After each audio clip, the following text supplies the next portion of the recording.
What's up, y'all? Gold Dirty Bastards, episode 61. Babe 61, Ruth, huh? home run number 61, episode 61. 61. What 60 61. about? Waiting on Womeezy. Supposedly Womeezy gonna be in the house in a few. That's what he I don't know. said. I Yeah. really can't confirm though. This guy be on the Per fuckery. sources, he might be late. Well, he's already late, but let's see how late he is. We'll see. We'll see. But per sources of the GDP. See how it goes. Got the new layout popping off. We just got this layout made for us. Little Golden Gate Bridge action in the background, repping the Bay. Big weekend in sports. Pretty big weekend. We're gonna talk some boxing. Yeah. Might as well kick it off now. Did you get a chance to finish that fight? Yeah, I was able to catch it earlier today. So, yeah, saw it on. I couldn't find it on ESPN Plus. Okay. So I found it on YouTube. Well, let's talk about this Velasquez thing first because it's big today. Shit was crazy. The Cain Velasquez. So, I mean, we were talking about it this morning. I was eating breakfast. I went to this little restaurant in the neighborhood, and I was eating breakfast. And we were in the group chat. Me, you, E Major. I had posted it earlier in the morning, but we didn't really know any of the details at that time. So it was like, what the fuck? Cain Velasquez attempted murder. And then when I talked to y'all, I was like, oh yeah, I had already posted that. And you're like, yeah, we were just like, yeah, that's just crazy. Yeah. But come to find out tonight, some of the details, supposedly alleged details, are you broke it. What did you say? We got Womeezy in the house. Oh, Womeezy's in the building. Huh? Let me fix the background up real quick for us. Yeah, now you gotta change the shit. If somebody would have been on time, we wouldn't have had this fucking issue. Yeah. Oh, what's wrong? Oh, this dude fucked us. Oh, damn, dog. What happened, Womack? What happened, Womeezy? Oh, man. No, it ain't Womack. It's the dude. Can you get the settings to... What dude? The dude played us on the... it didn't line up. I'm going to have to hit him up. Get your money back. Yeah, we're going to have to get a little refund on this. Get y'all rupees back. All right, we'll just go with some classic shit. I hear some whispers. We'll go with some classic shit. Whispering? Who's whispering? The Whispering Willow? I don't know. Here's... The Whispering Eye? I hear some whispering going on. Womack, what's going on, bud? The Whispering Eye? All right, so let's get to this Cain Velasquez shit. So yeah, you had broke it. So hopefully, I don't know. Either way, he's gonna be charged though, even though he was in the right for allegedly. You know what I'm saying? This is all that we. Yeah. We found out already. This story already took some twists and turns already. Yeah. So from what we heard. Yeah. So the update was former MMA star Cain Velasquez shot a man charged with molesting his relative. Sources say. The molested and his stepfather wounded. Velasquez booked on attempted murder count. So supposedly what I was reading was, I'm not sure if you got, I sent out the link too, was that so he came out to Cain Velasquez family member was a child. Well, basically it was at like a daycare center, and I think that the child is under age of 14, so of course no name is given out, but supposedly at this daycare business was run by the mother of the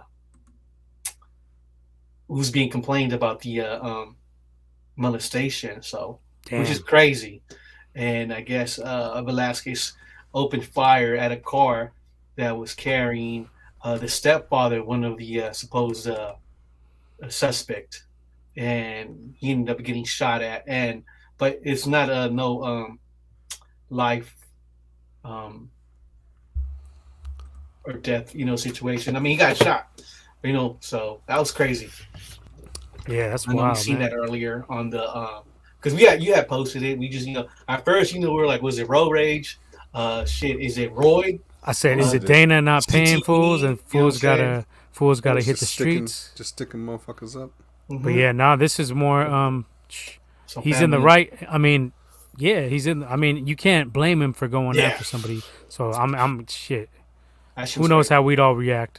We all probably react. And this is in San Jose, right? It is in San Jose, so it's the Bay Area. San Ho. in the area of San Jose. So it's just crazy. So that was breaking all over the news. The news radar all over the place, all the sites. So that was wild. That was wild for what is it, Tuesday? Yeah. Tuesday out the cuts. But hopefully It everything happened gets yesterday worked out. too. Oh, it happened yesterday. Okay. Yeah.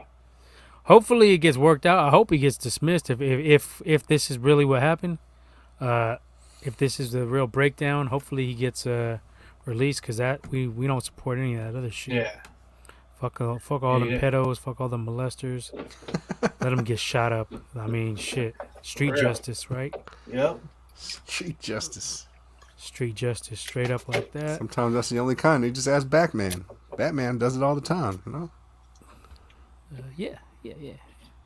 Speaking of Batman, shit looks pretty weak, but that's for later on. Maybe. All right, so hopefully Velasquez gets his legal issues worked out, and hopefully he does no time. I mean, we're all on the same page on that, right? He doesn't. Yeah. Hopefully he doesn't have to. Time. Yeah, he was taking family business. Take care of some family business. You know what I'm saying? Or a little bit of time. Hopefully he gets a little bit of time, as little bit as possible. I mean, shit, you could plead temporarily insanity with that shit, right? You should be able to. No. Womack's the lawyers. Can he? What? I mean, you can plead whatever the fuck you want. Yeah. Right? Just Pretty say, yeah, I have no recollection. I don't know what you're talking about. It wasn't me. Just say it wasn't me. It wasn't me. I plead the That's all you gotta say. Just, it wasn't me. That works, all right? Pretty much. Me? It was the one-armed man. All right, so moving on. We also had some boxing over the weekend. Pretty big fight at 140 pounds. I don't know, Womack, did you get a chance to watch this? Not yet. Of course I didn't. I seen the first round. Oh, Catterall. So Yeah. this one out. Yeah. From what I heard, though, someone got Jay jerked, huh? So this was Josh Taylor and Jake Catterall, or Jack Catterall.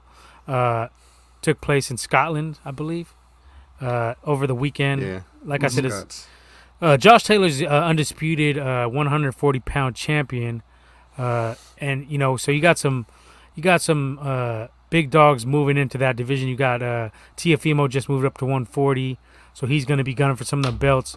So after this fight, it was announced that Josh Taylor is going to be actually moving up to 147 and vacating his belts. Yeah. Now, this was pretty controversial. I watched it live. I wouldn't say it's a full-on robbery, but it was pretty damn close. And that 114-111, I wasn't feeling that at all. I had Catterall winning by one round. Mm-hmm. At the very least, he should have got a decision. A draw out of the decision. But split decision for Josh Taylor, and he got the win. He escaped with his 4 belts. I believe he has 4 belts. Yeah, 4. The 4 main ones.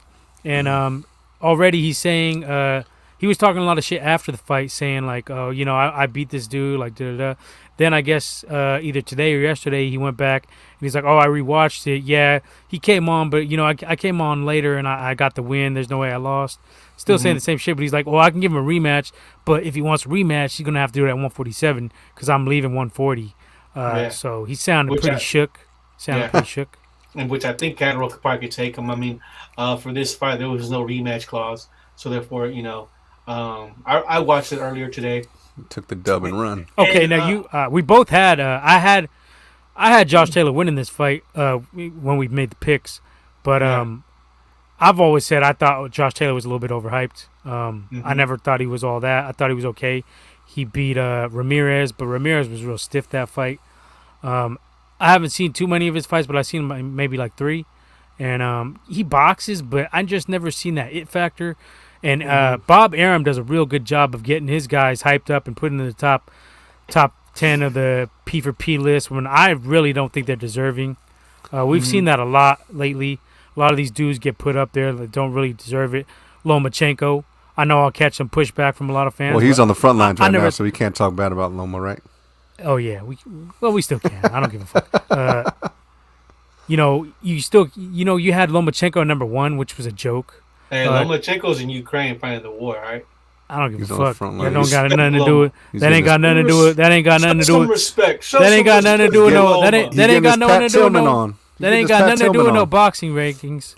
They ain't got Yo, shit we to got do. Cell in the building. What's up? That ain't got shit to do with no boxing rankings. CEL. What's up, Walt? Respect the home. Looks like nothing's changed. Yeah. Same shit, different day. We're just talking. I don't know if you got a chance to watch the Taylor. Same shit, same toilet. The Taylor versus Catterall fight over the weekend, the boxing match. Is that the one that ended in controversy? Yeah. Yeah, that's why I said someone got jerked. But you know what? That opening round, Cantrell kind of set the tone a little bit. Catterall. Sorry. Cantrell. Blue Cantrell. Chemtrails. Yeah, Catterall seemed to set the tone a little bit when he rocked him with that left. He came at him with that two-piece a little bit. And then he got, Taylor, I'm going off the first round, but what I can tell, he set the kind of the tone for it. So if he started strong later on and maybe, you know what I mean, kind of dipped off a little bit toward the ladder, I mean, that seems like it could because, Catterall kind of came out firing. Taylor was trying to do his thing, but he wasn't really doing a whole lot. He tried to look more. You know what I mean? When the boxers try to look more than what they're actually doing, and that's what it was in the first round. So he got. I think he pretty much got handled. He got dropped. I think in the 9th. Or 8th. Did he? You talking about Taylor got dropped? Yeah, Taylor got dropped. It wasn't a super clean knockdown, but it was fairly clean. He was a little bit off balance, but it was a good, decent shot to the temple. It's like it's one of those like if you're not paying attention, you get hit, you get dropped real quick. Like shit. Okay. Enough for a motherfucker with 4 belts, right? And he got his eye busted open too. He had I believe that was like in the 4th round. Damn, he had a cut eye too. Mm-hmm. But it just felt like home cooking to me. Like I said, it wasn't I've seen a lot worse fucking decisions, but I thought it was pretty bad, and especially that 114-111 card.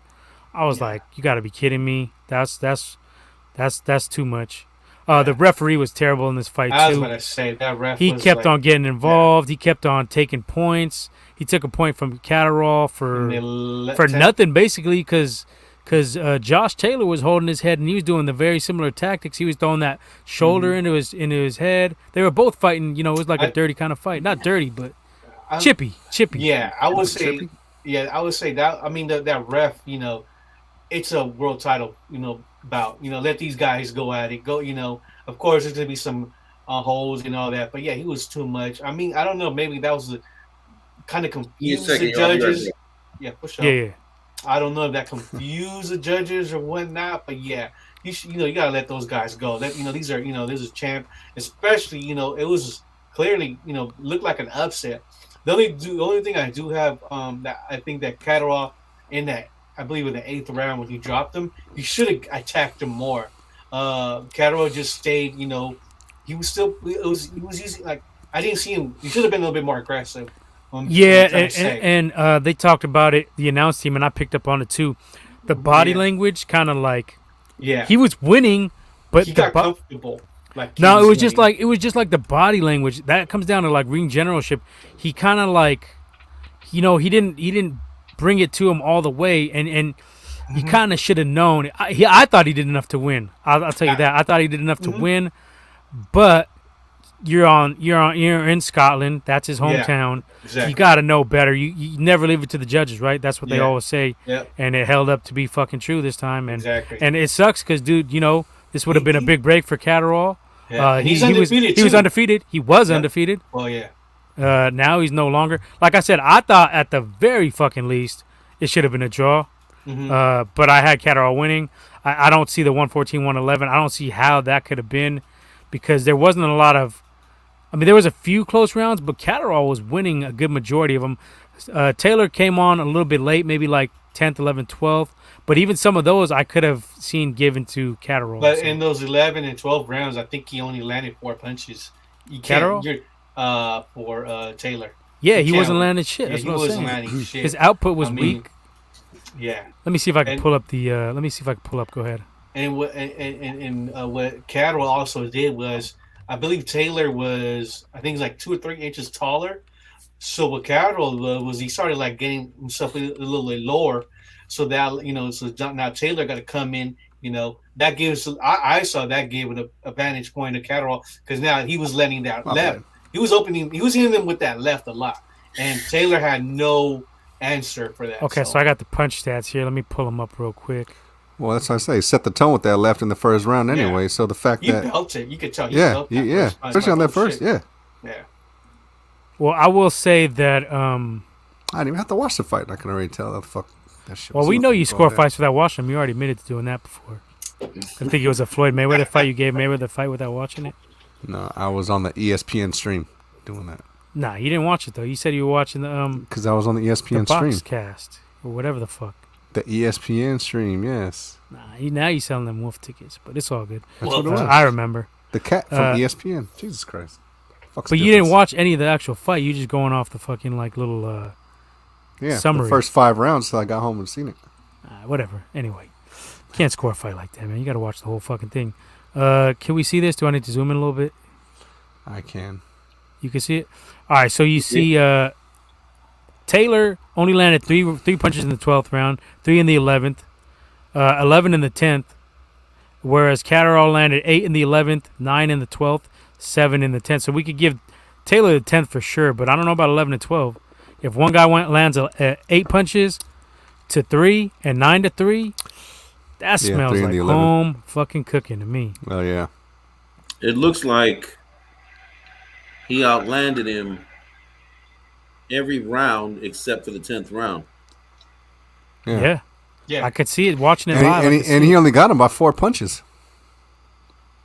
All right? Yeah, well, and the power punches, you see there's a Catterall definitely have more power punches. Let me see if I can pull the totals.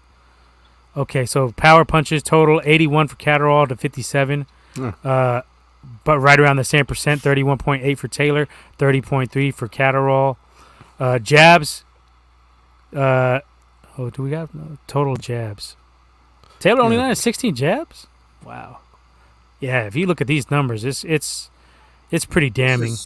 This is the reason boxing takes such a nasty hit normally because of stuff like this. I mean, this guy got out jabbed pretty much every round. He outdid him on power punches. And he got a knockdown. Total punches. He got a knockdown? He knocked him down, and he cut his eye. How many times did he drop him? Just once. But that's enough. I mean, if dude didn't get 10-8 round dropped. right there. And it's a 10-8 round for show if you're outlanding the dude and out power punching him and out jabbing him. And he cut him. And he cut him. drop. Cut his Cut him. eye as well. Yeah, so. I mean, Clean cut. That's beside the point. You know what I'm saying? At that juncture is beside the point, bro. You're doing that much, yeah, that's pretty messed up. It's starting to look like this dude definitely got jobbed here. Mhm. Yeah. There was a lot of you saw it on Twitter. A lot of people calling it out. They got robbed and shit. So I think Looking at the judging those numbers, he got robbed. Simply Yeah. put, there's no ifs, ands, or buts about it. And that's the Yeah. fucking problem with fucking boxing. You know what I'm saying? You can dance around and look busy as fuck and do nothing.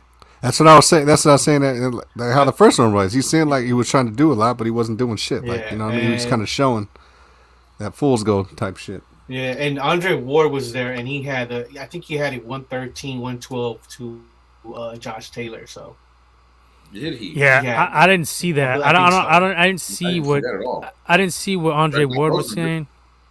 I think he had him, and that was because also they took a point away. But they take a point away from each of them. So Catterall got a point for that was at 8-8. for holding his head down, but that was at 8. bullshit because they were both doing Yeah. shit.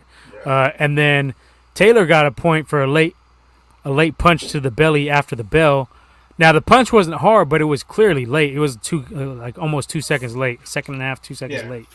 So I wouldn't have took a point for that. I would probably warned him, but it was kind of warranted because it was so late. I mean, they're walking back, and he took I think it was like a little left jab to the body. Mhm. It was a stupid penalty for Yeah. him.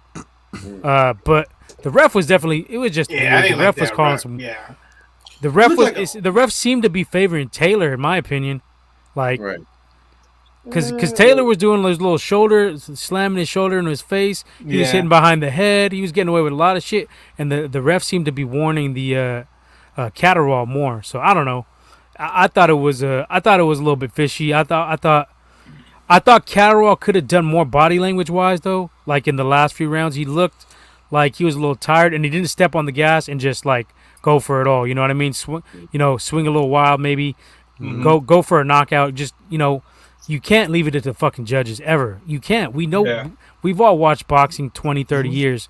You never leave it to the fucking judges. It's sad that it has to be that way, but that's the fucking way it is. Yeah. And even in MMA, it's the same shit. Don't leave it to the judges. It's like that with every There's sport. a You know lot what I of mean? questionable shit going on at UFC Yeah. Fight Night. Believe that. So yeah, it was probably just one of those weekends. Oh, okay. I didn't see. All I seen was the main one, Makachev and Bobby Green. The two females that fought. Um, Well, they don't matter. No, one of them I think was from Korea. The other homegirl was from Wichita. And this was a banger of a fight. Don't get me. They got down, bro. But the problem was, some people are like this. If you push hard the last 2 rounds, you know what I mean, and you outclass somebody, it doesn't really matter what happened in the last 8 rounds. I'm not a believer of that shit. If you got your ass whooped the whole fight, and then you came on strong the last 2 rounds because somebody may be tired or just kind of cruised to the end, they still whooped your ass for 8 rounds, and you got them for 2. You know I score it round by round. Like you said, too many people. Yeah, I agree with you. Too many people don't know how to score a fucking fight. But that's what I mean. So you still got your ass whooped for 8 rounds. You lost that fight. That's how I see it. You know what I'm saying? So there was a lot of that going on. You know what I'm saying? And these 2 chicks got down, and they went. But you know what I'm saying? She worked her up and dropped some elbows on her, the Brazilian homegirl, and she ended up walking away with the W, which she didn't really deserve. You know what I'm saying? So, and there was another couple fights that were like that too. And I can't remember the names of it because nowadays there's so many new cats that they're trying to push. You know what I'm saying? Because they're cheaper. It's almost the same thing as going to the NFL draft. You get a cheaper workforce. You know what I'm saying? But they're hungry and all that, and they get in there and they perform. You know what I mean? So a lot of these cards, when they come out now, you don't know who these guys are unless you're really following. Like Dana's a notorious fucking slime bag. Exactly. So he's 100% has been proven. So touching on what Ward said, I love Ward. He's Bay Area. You know what I'm saying? Through and through. He's our guy. He's the last, probably in my opinion, the last great one we've had in a while. You know what I'm saying? And whatnot. You know what I mean? I went to go see him at Super 8 when he fought Kessler and knocked his ass all over the place. You know what I'm saying? But I can't remember what defense was that. He got worked up. Was that? I can't remember who it was. But he ended up winning the fight. He gutted it out. I still had him losing that fight. But I think you're talking about the first Kovalev. I had him winning that one. Kovalev worked. I had him winning by 1 round, but it was a close fight. So it's arguable. You know what I'm saying? It's debatable. You know what I mean? But at that moment, the way he got outclassed, you know what I mean? To me, in my opinion, he lost that fight. Now, the second fight, he screwed his head back straight on. He realized who he was, and he beat the shit out of him, in my opinion. You know what I'm saying? So that could be debated all over the place. You know what I mean? So what he had to say about that fight kind of leads me to believe he was a little skewed on his vision on how what's the name Taylor won. You know what I mean? I can't understand how he would see that. I don't see it. Yeah, no doubt. Yeah. Also, I think what I seen earlier today was the Telegraph Sport, the British Boxing Board of Control will investigate Josh Taylor's controversial win over Jack Catterall. So I don't know if that's going to make any difference, but supposedly. Well, what did you think, Leo? Did you think it was a robbery, or did you think it was like just a close fight, or what? You're kind of liking Taylor a lot. You were kind of hyping him up last episode. I've seen Taylor's last 2 fights on ESPN Plus. What do you expect from a Brady fan? Yeah, so he looked pretty solid. You know what I'm saying? I really don't know much anybody else coming on that out of that weight class. But of the last 2 fights, now with this guy, 3 fights, this guy gave him problems. You could tell, that left. If you can't stop an overhand left, you're gonna have a short career. Yeah, he was eating it, and that's what I was thinking too when they said, that he was planning to go to the next weight. He wants Crawford. He's been popping that shit about Terrence Crawford for about 6 months, and we can go back and rewind the fucking tapes. I said Crawford will wash him way before. I said this dude ain't got no business in the ring with fucking Crawford. He will get KO'd. We could check the fucking tapes eventually, but I didn't see that. Like I was mentioning earlier, Arum has a great way of getting his guys really hyped up. I think it's because ESPN is a big name, so you get a lot of casuals on there. But he gets his dudes really hyped up, except for Crawford. I don't know. I think Arum is a racist. I've been saying it for years. I really do. He's always had problems with people of color. They always end up suing him and leaving him. But he gets Lomachenko a lot of push. He gets this dude, Josh Taylor, a lot of push. So I don't know, man. I've been saying that, and Crawford actually mentioned this, and he's trying to sue him for alleged racism. So Aram's got a lot of pull, and he can get dudes hyped up that really shouldn't be there. I think Josh Taylor's a good fighter. He's a good boxer, but to have him mentioned pound for pound, I thought was ridiculous. Oh, nah. Yeah. To have Lomachenko #1 pound for pound was always ridiculous to me. I never seen it. If you already had a loss, if you got 2 losses in 18 fights, there's no way I can have you in my top, maybe 5. I would say. Is it a quality loss? That's the thing. Is it Okay. a quality loss? You kind of get a little benefit of the doubt. But Well, you could say it was a quality loss, but then Teofimo came back and lost and got kind of embarrassed by Cambosa. So that drops him down a little bit more in my book, actually. I mean, he didn't even defend the titles he took from him in the next fight out. So now Lomachenko, skill wise, technically he's brilliant. I will give him that. What's all that fucking ballet he be doing and shit? Like, what you mean? Yeah. That's what, Footwork. They be tap dancing and shit and fucking doing them. You light on your feet. But to me, just I can't get over the 2 losses. Now I know the first one was an early fight against Salido. It was kind of a dog fight. A lot of roughhousing and shit. But I mean, dude, you can't have them ranked higher than guys with no losses on their resume. To me, in my opinion, and a lot of the guys he fought were kind of on the way out. The Axeman, he fought him. You never heard of him again after that fight with Lomachenko. He just disappeared. And then Rigondeaux came up 2 divisions without a fight in between. He was a name, but was he the same Rigondeaux? No, because he came up 2 weight classes without a fight in between. And so, a lot of people were hyped up on that. I'm saying Bob Arum does a great job when he wants to of hyping people up and getting them in that top pound for pound list. So I don't know. That's a whole nother story though. With this Josh Taylor shit, I think it's bullshit, and I think it's actually good for Josh Taylor's career because now he even has more. His name is out there even more, and he's gonna go up to 147, and he's probably gonna get a big fight out of this shit, which is ridiculous. And Catterall may never get a fucking fight this big. It's a dirty game, and that's just the fucking way it is, and it sucks. But we still love the sport. We're still gonna watch it, but it just fucking does you dirty every now and then. Yeah, that's true. Every now and then. Every now and then. All right, well, that's our final thoughts on that one, I guess. Let's talk a little bit of this Canelo Bivol. I don't know if you heard, Sella, but we went a little bit viral a couple weeks back. Yeah. Yeah, we went a little viral. We went a little viral. A little bit. It's a little bit. It's a little bit. 15 minutes. You're part of the GDBs, Yeah, man. You might as well be. Fuck, right? Nice little 15 Indoctrinate his ass into. Let's jump him in. You gotta jump him in. Let's go and just fucking stream a fucking ass whooping for Sella from all 3 of us, and then make it official. So the fucking Canelo Bivol was kind of one of the things on there. Basically, it was basically a post saying, Canelo could, no matter who he faces. I remember. I see. Yeah. What were your thoughts on that in general? Like, what are your thoughts on Canelo and the criticism he gets? Because we didn't get your take on that last week. Womack, you too. You can jump on that. I think I can't remember. Was it Floyd that said it, or was it somebody else? When he fought Floyd, Canelo I think he said in the next 5 years is going to be the best boxer out there, pound for pound. Yeah, it was Floyd. Okay, so Floyd knew, and that's the other thing about Floyd.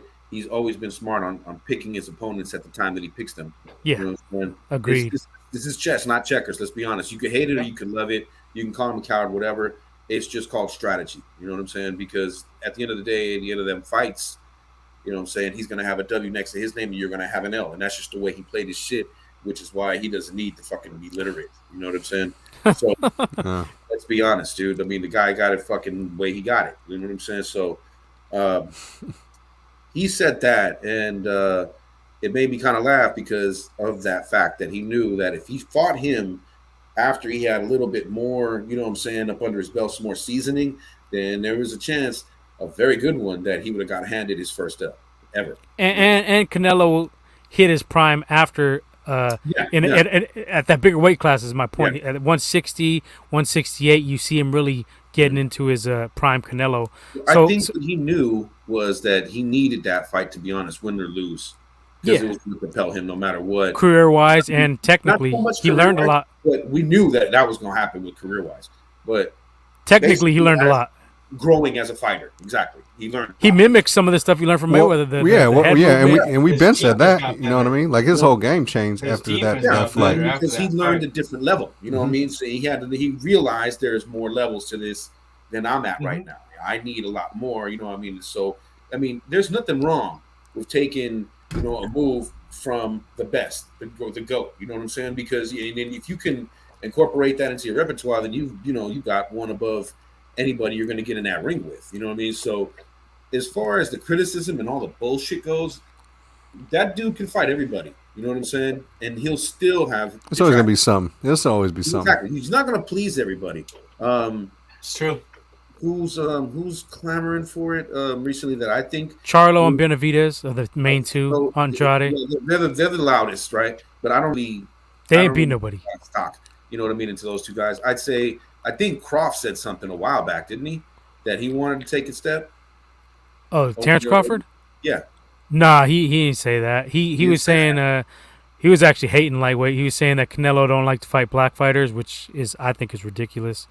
Well, I mean, in a way, it's kind of he wants a piece. You know what I mean? If you're gonna say that. Yeah. Taking a little jabs, maybe sending it up down the road. He said it indirect. Bait it like that, but I mean. Okay. So I can't remember who it was, but it was somebody. If it wasn't him, maybe it was Spence. I mean, I don't remember. Spence at one point did say he wanted to come up. Okay. He was thinking about making a super fight with Canelo, but it never really materialized. Well, now with his retina or cornea now. Back together to pre-injury for him, I'd like to see that.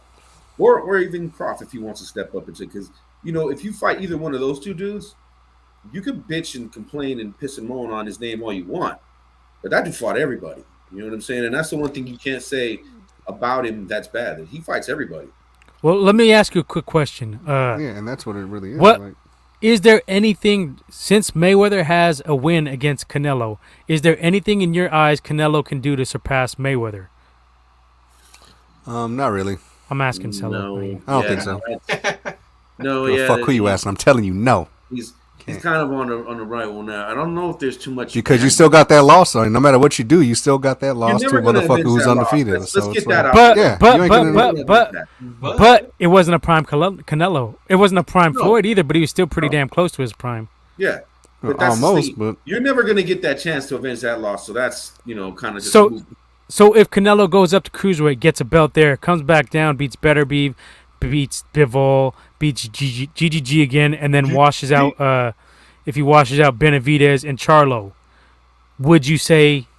I mean, that's better than anything Floyd ever accomplished. Not really. I don't think. I mean, if he goes up to cruiserweight, I would have to give him. It's close to it. It could be. It's kind of close to it, but because Floyd only stayed majority at 147, 154.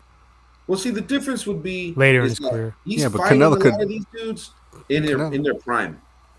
You know what I'm saying? Yeah, in their prime. That would kind of be the difference if you really want to go ahead and and pick and nitpick and shit like that. You know what I'm saying? Is that Floyd never beat like a top level opponent in their prime. I mean, you can't really name one. Yeah, Zab. You know what I'm saying? But Zab was like that was a B long plus. I don't think he's an A level. Yeah, but a lot of them earlier fights, even when Floyd was younger, he was beating on the fucking top dudes, and he wasn't necessarily in his prime. What top dudes though? He only beat a couple, and he lost that Castillo fight. Don't even come at me with that shit. Nah, I don't think he lost that Castillo fight. Yeah, he did. Like, it was close. It's probably one of his closest ones to being a loss, but it wasn't a loss, though. Nah, he took that L. He took that fucking L. He avenged it. I'll give him his props for that. He beat the shit out of Castillo's second fight, but that first fight was an L. No, that was an L. I gotta watch that. I don't think so. It was an old fight, but I don't think he does. My memory on some of that. Yeah. I gotta watch that. Yeah, we're talking about doing some rewatches around here, some controversial shit that maybe we could start with that one. Mm-hmm. But I'm not saying he will, but I'm saying there is a possibility And Womack, you're a notorious Floyd dick rider. Let's put that out No, there. not necessarily. No, But necessarily. I'm telling no, you. you are. can't. Sometimes you can't argue. You can't argue when a motherfucker's undefeated. How you gonna give a motherfucker Yes, you can, with a bro. loss and say someone who's Because the fucking 50-0 came against Conor McGregor and Andre Berto before that, who was already washed up. So that Yeah, but 50-0 look shit, who I don't already want to hear fight. that shit. But You no can come one- at the casual but with you know that what shit, but I'm you saying? ain't coming at me Okay, with that but shit. yeah, but look at this though, ho. Let me tell you something, motherfucker. All right, yeah, I dropped the H bomb on him, right? Like, look at this though, He talks motherfuckers gave, tough on the show. yeah, but, motherfuckers gave Manny Pacquiao mad props for fucking beating the fucking washed up fucking De La Hoya, and fucking Floyd whooped his ass did the I fucking ever? fight before. I didn't That talk wasn't about me. you. I ain't talking about you. That I'm wasn't talking me. about What are you. you talking about, Womack? I'm talking about the. I'm talking about the majority of the fucking thing was giving him props on all that shit. Like, and Floyd whooped his ass even more in prime shape, De La Hoya, than what Pacquiao I wouldn't beat. say he whipped his ass. I wouldn't say he whipped Manny Pacquiao's ass. I think you Nah. could make a case Manny won that fight. Manny didn't win that fight. Get the fuck out of here, dude. You know how many fucking rights watch and it jabs again. he was eating? I was watching I've watched again. it about 3 times. All I bro. seen was this. I kept snap back. Nah, I kept seeing this. I ain't see I kept Floyd do seeing too that. much, honestly. Really, you didn't see? I he was seen eating? Manny land the harder shots. Yeah, but few and far in between. It wasn't like he was doing that shit But consistently. Floyd wasn't doing much either. That's my point. Floyd People was- give Floyd a pass for shit, bro. No, it's not even When that. Floyd dude. runs around, and he does run around at times, Manny nobody was says shit eating about it. jabs. Manny was eating jabs left and right, and he was eating straight rights that whole fight, eating them up. Floyd was not a busy That's fighter. what he that was fight. doing. I advise you to go watch it again, man. It'll change your watched it like opinion. 2 or 3 times. That's what you mean. Like, he was eating rights left and right. That's all I was seeing. He was eating the fucking right and the jabs. He was eating them up. He didn't have no answer for that shit.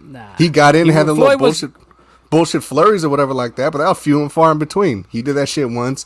Fucking a couple rounds go by, maybe he did it again. Another fucking round or But two you said go he by, beat his did it ass, so again. I want to know what entails beating his ass because he What sure beating didn't. his ass was if Did you he fucking knock him eat- down? If you eating, who cares? But if you eating jabs and I care, fucking rights, motherfucker. The boxing fans care. You can't Yeah, just but throw that if term you out there. eating- but it don't- He won a decision. I wouldn't say he beat his I don't ass. have to knock and you a lot down of to fucking motherfuckers say the eat same my thing. punches all A lot of night. Like, what motherfuckers you say the mean? thing about the Canelo fight. He beat Canelo's ass. Really? Did he? He outpointed Canelo. I wouldn't say he beat his ass. Give him a boxing lesson. Schooled him boxing wise, but he ain't hurt him. Boxing lesson. He ain't hurt him once. Yeah, he was giving them fucking food. He was appetizing them fucking with jabs and fucking giving them entrees with the rights. Like, what you mean? He was eating all Did that he shit rock all him, night. though? He was putting 1-2s together, and he was working his defense hard, which is You don't before gotta he- fucking knock someone out to fucking whip someone's ass. You can fucking keep someone up, but if you I fucking wasn't eating satisfied with jabs, the fight. I wasn't satisfied at all. I think Which that one? fight Which one are should you have referring to? Yeah, Canelo, not Canelo. Manny and Pacquiao. Floyd. Yeah, Manny and Floyd. I wasn't because it was satisfied. easy. He's seen a lot of his punches coming from a I mile don't see away how too. you say it was easy, bro. Well, Floyd was I not remember doing that much in that fight. fight. Well, Manny wasn't Floyd doing was shit. not doing much. The only reason you say that is because fucking Manny was doing the little bullshit flurries and nothing like that. He didn't fucking rock Floyd. When did he fucking rock he Floyd? didn't When do- the He fuck rocked Floyd? Floyd twice. When was he hurt? A lot When of was he those hurt? And he was never hurt like that. A lot What of you those didn't mean? really do too much though. Like he did. Pacquiao rock wasn't him doing like shit. twice. He rocked him once for sure.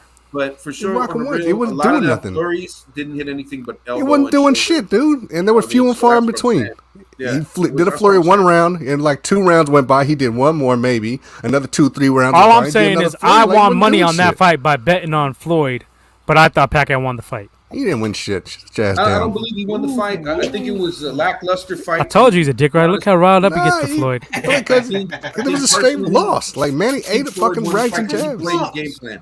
He played his game plan. He won that fight. You know what I'm saying? Don't But at the talk same about time, Floyd. Floyd at 50 Cent. Like, you should've been can't a run. lot- No, you can't run. You can't run like De La Hoya ass is fucking running the latter half of fucking Trinidad. That's running. What you mean? That's fucking running. That's running. That was He had running. enough. He had enough in the bank, though. Yeah, sure he did. That was He running did. right there, where you're constantly backing up and avoiding the motherfucker the whole fight. Floyd don't I'm run. wondering- Floyd gets out of the way and he comes back, meets you back in the fucking ring and fucking throws with you, comes back out, gets reestablished, goes back in and starts throwing them with you. That's not running to me. How was He that was running? running against Maidana. I will He tell was you. reestablishing Oh, man, fuck his outta here, zone. dude. He was reestablishing his zone. Let's be clear about something here. That fight should have happened 5 years before it did. Oh yeah. You know what I mean? It'd have been the same result too. No, I think it would have been a little different. Nah, I don't think it would have been. I don't know. It would have been no different. It I- would have been different. I think it would have been a little different. Hold on, calm yourself down, Pippin. You know what I'm saying? I'm not saying that the winner would have been different. I think that fight would have been a lot more furious, though. You know what I'm saying? Because they both Would've been still more retained it. action. That's the one thing that nobody can argue with me about. Floyd and Manny both have damn near the exact same punch speed. You know what I'm saying? They're hella fast. But let's be honest, Floyd, being the fact that he practices a lot of starter defense, you know what I'm saying, and does it very well, is, in a sense, in essence, a counterpuncher. You know what I'm saying? That's just his deal. That's why he won the fight with them. That fight, you know what I'm saying? Because he had the more cleaner punches and he landed them better, and they were more pronounced. I'm not going to say that, you know what I'm saying, Manny didn't make his case either, because when he did come and bring it, he brought it hard. But the problem is, not a lot of his shit landed because Floyd was doing what he do. Shoulder, back, shoulder, back. But you know but I think a lot of Floyd's punches weren't landing too, though. No, they were most landing. of it was. They were landing like fuck. Countering. What you mean? He was countering. He countered that whole fight. You know what I'm saying? But that also was why the fight kind of sucked, because he kept letting Manny engage him. And, you know, if you're a counterpuncher, that's your bread and butter. You got to let for them to come to you. You know what I'm saying? The fight come to you. And that's always been Manny's game. He's always been the one to fucking charge, be the aggressor, and he's always been reckless like that and leaving himself open to get But fucking countered and jabbed. Manny's style would lead him to deteriorate faster. So 5-year Manny would have been a lot more prime because Manny's been through 5 years of more wars, whereas Floyd was not. Floyd was backpedaling. It's not even that. It's not even the wars. What do you mean it's not that? It is that. You got to remember, though. You got to remember, Floyd absorbs a lot of punishment, and that'll break him down a lot faster, too. Just about the same. I just think, personally, man, that fight was a lot to be desired. A lot. Do I give it to Floyd? Yes, I do. I'm not happy with the way it went down, but he won the fight. You know what I'm saying? And I mean, to be honest, I wouldn't really have been too shocked if they would have gave it to Pacquiao. You know That's what I'm saying. Womack's acting like it was a walk in the park. But y'all forgetting fucking Pretty Boy Floyd. Y'all forgetting paying attention to Money Man. Y'all forgetting Pretty Boy. No, we're just talking about. But I'm saying, like, in that point of his career, Floyd was fucking knocking people out at one point, fucking left and right. Like in the beginning part of his career when he was fucking throwing a lot of them power shots, a lot more. But he wasn't fighting the top level comp at that point. He was going hard. He wasn't boxing. He was slugging. Yeah. Okay, but that's all gonna fucking translate. But I'm saying is he just had issues with his wrist, where he's fracturing his hands and his fucking wrist, and he was just like, yo, I gotta fucking chill on this, and that's where he fucking altered his fucking fighting style to where it was probably a lot more defensive and a lot more counter shit, because you know what I mean, like his hands and his wrists pretty much couldn't take the fucking beating. You know what I mean? He realized stress he was doing that. He also realized that he was faster than damn near 9. Yeah, and there's that too. And that would work fine for him. You know what I mean? So he's like, all right, fuck it. Like I'm and not like make Cello a career. said, he avoided some people in their prime. It's a fact. I mean, Shane Mosley, Paul Williams. He never fought a prime De La Hoya. De La Hoya in his prime would have beat Floyd easy. Stuck to that jab. Nobody easy, but it would have been a fight. Yeah, he probably. I think he could have got him. I don't know about easy. You know what I mean? Well, De La Hoya stopped throwing the jab in that Mayweather fight. Had he kept throwing that jab, I think he wins that fight. Yeah, I think so. Yeah, this was 2015, De La Hoya, bro. He stopped pressuring fucking, you know what I'm saying, Tito, and then he does this kind of shit. Well, we know why now. We know why now. Yeah. Well, why? Why do you do that? He be off that other stuff. He be on the and fishnets. Partying a lot. He be on the fishnets. He be partying a little too hard. Partying a little too hard. They be shopping at Victoria's Secret and shit, man. Cut it out. And I've always criticized in Victoria's Secret, right? I've always criticized him for switching trainers so fucking much. And that was an issue too, big time. I agree with that. I mean, he never could stay put with one guy. It was always like, well, sooner or later, maybe you should listen to what this dude is telling you, because he's probably telling you some of the right shit. Because he had who? He had Mayweather's pops. Mm-hmm. I think he had Freddie Roach for a fight. He had Emmanuel Stewart. Who else? I'm missing somebody. All great trainers, except for Freddie Roach. I don't fucking stand that fucking dweeb. But I mean, other than that, but there was more than that. That was just a few of them. I think he had. He had a good amount. Who'd you say was? I say either. Yeah, Emmanuel Stewart. I probably would say Floyd Mayweather Sr. was probably his best fucking trainer. Probably. Yeah. He was solid. You know what I'm saying? So, I mean, he did a lot of... There was one time, I forgot what fight it was. I seen this dude, De La Hoya, throw the nastiest 4-punch fucking combo. I still, this day, I'd never seen anyone fucking throw. Not even, we talking about Floyd, but I never seen Floyd do this shit. He gave two hooks up top and then 2 to the bottom in like 3.5 seconds, I want to say. He unloaded a 4-piece on someone. And still this day, I've never seen no one do that shit to anyone else. Wow, so let me jump in here. 8 trainers. Holy shit. Oscar had 8. Started with Robert Alcazar, 1992 to 2000. Mm-hmm. Then he had Jesus Rivero, 1996 to 97. Emmanuel Stewart, 97. Gil Clancy, 1997 to 99. Floyd Mayweather Sr., 2000 to 2006 and 2008. In between that, he had Freddie Roach, 2007. I think that was the fight against Mayweather. And then he also had Nacho Berenstein, 2008, and Angelo Dundee in 2008. So that's way too fucking many. That shows you that he was not confident in himself in some ways, and looking to blame others. I guess. That's my take on exactly. That. You're not taking full responsibility because there's no. I mean, you can't deny that he's probably a top. Would you say he's a top 5 fighter? I'd say he's probably top 5 Oscar fighter. top 5? No. No, I don't think so. No. He lost a lot of big fights, man. Like, he had the potential to be like one of the top 5, but yeah, I mean, he didn't perform in the clutch. I mean, I thought he beat Tito, but to some people it's debatable. I thought it's not debatable, bro. But he got dropped by Hopkins. He went up to fight Hopkins though, so I will give him props on that. And he got stopped with a body shot. He fought a lot of big names too. He lost Mayweather, which I thought could have been a draw. I thought it was close. But I can't dispute it too much because he took his foot off the gas as he tended to do throughout his whole career. Yep. Maybe I would say top 5 in that era of the early 2000s. Yeah, maybe in his era, maybe top 5 of his era. That's a good point. That was a lot of good fighters in that era too. There was a way fucking good ass fighter. You talking about from 96, 97 to about what 03? And the way how he came up too. You know what I'm saying? I just won the Olympics. Well, Julio Cesar Chavez, you know what I'm saying? The way he came up, it was just, like, let's think of some guys who were there. So you had Roy Jones, Oscar, Tito, off the top of my head. Who else? Mayweather wasn't really there yet. So we won't count him in that. He was like the next generation. He was kind of up in early 2000, late. Shane Mosley. Mosley beat him twice. I thought one of them was questionable though. But he got the 2 on paper, so that's what I'm saying. Oscar doesn't really have any signature wins that would catapult him into the top 5 all time for sure. But his era, I could say maybe number 5. I don't, maybe 4. I mean, Trinidad's career was too short. Would you throw Winky Wright in there? Defensively, Winky Wright was fucking genius. Yeah. Hopkins kind of took over that era. I would say he's probably my number 1 for that era. Off the top of my head. Rahman. Mosley. But then Mosley got worked by Mayorga, so that kind of dropped him down twice, right? Yeah. Vernon Forrest was nasty, but he got dropped twice. By Mayorga. Oh, wait, no, my bad. Mosley whooped on Mayorga, right? He knocked him out. Who else was there? Vernon Forrest is one of Vernon Forrest got whooped by Mayorga. Fucking Gotti was in there. Gotti was in there in that era, too. Arturo Gotti. Gotti, I was never a big. He was an action fighter. I wasn't either, but he was, he's an action fighter. He's still in there though. But Michael Carbajal, those kind of dudes, like great fighters to watch, but they ain't on pound for pound list. Oh, you got, and then plus don't forget, Eric Morales, fucking. You can't forget Eric Morales. Morales was nasty for his time.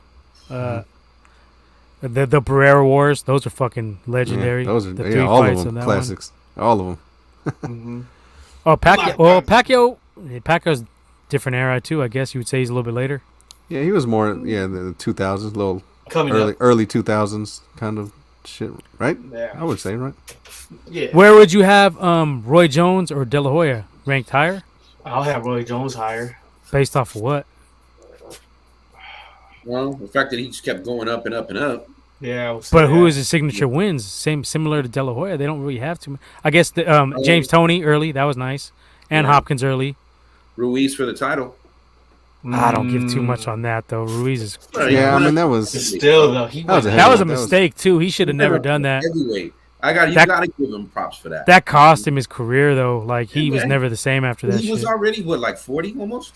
But he was like 30. I think that going up and coming back down, his chin never fucking returned because he was getting dropped left and right after that. Well, the thing though, his chin never got tested though to begin with. You know what I mean? He was always. I would say it got tested against James Toney. James Toney's fucking legit. Yeah. James Toney got dynamite in his hands, bro. Yeah. That's real. I mean, and Toney, he schooled Toney. And wasn't there a rumor that he was going to fight Tyson too? Yeah, that was Roy Jones Jr. Yeah, it was. That would have been a mistake. He would have been. I think I heard it. I think Tyson said that on his podcast. He would have killed that. It was like a rumor going on. He was like, "Nah." That would have been. That wouldn't end well. If Tarver's knocking you out cold and Glenn Johnson's knocking you out cold, But he imagine did what that. Tyson, But even a Tarver late. did that when he came down from that heavyweight fight. Because remember, he beat Tarver, went up, Oh, fought I Ruiz, remember. and came 'Cause straight down. I want some money off somebody off that fight. I ain't gonna say no yeah, off the names. second one. Yeah. Only took you 2 fights. Okay. I think I got you on the third one too, right? Yeah. That's what we all lost, right? A fucking snip. Boxing, man. It was Boxing. just like, yeah, but as soon as thank you. As soon as the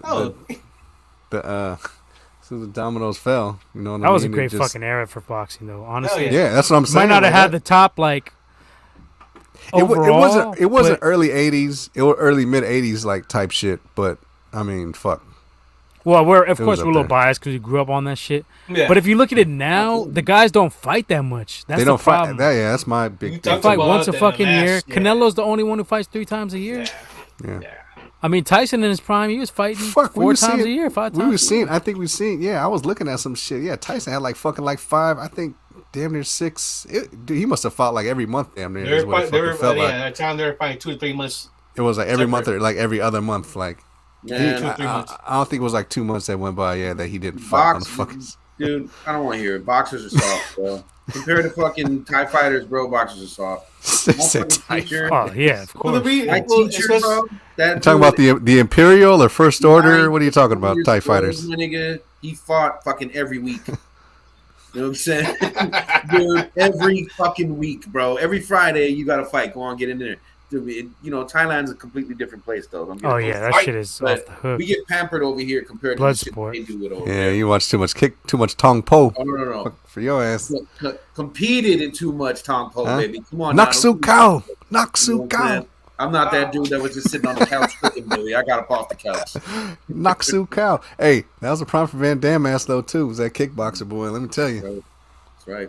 Yeah, it's still a fake as fuck, but it's still a great movie. Yeah, You know what I'm saying? Bloodsport 2. But you bleed like wrapping my this back up, Canelo and Bivol, I think is a good matchup style wise. Bivol is it's at 175 as well, so Canelo's going up 7 pounds. So I said on that post, I thought that Bivol is a better opponent than Charlo or a what's the other cat's name? Benavidez at this point, because Canelo's going up to 175 to take that fight. Bivola's no slouch. He's 19-0. He got a nasty 1-2. Fairly fast hand speed.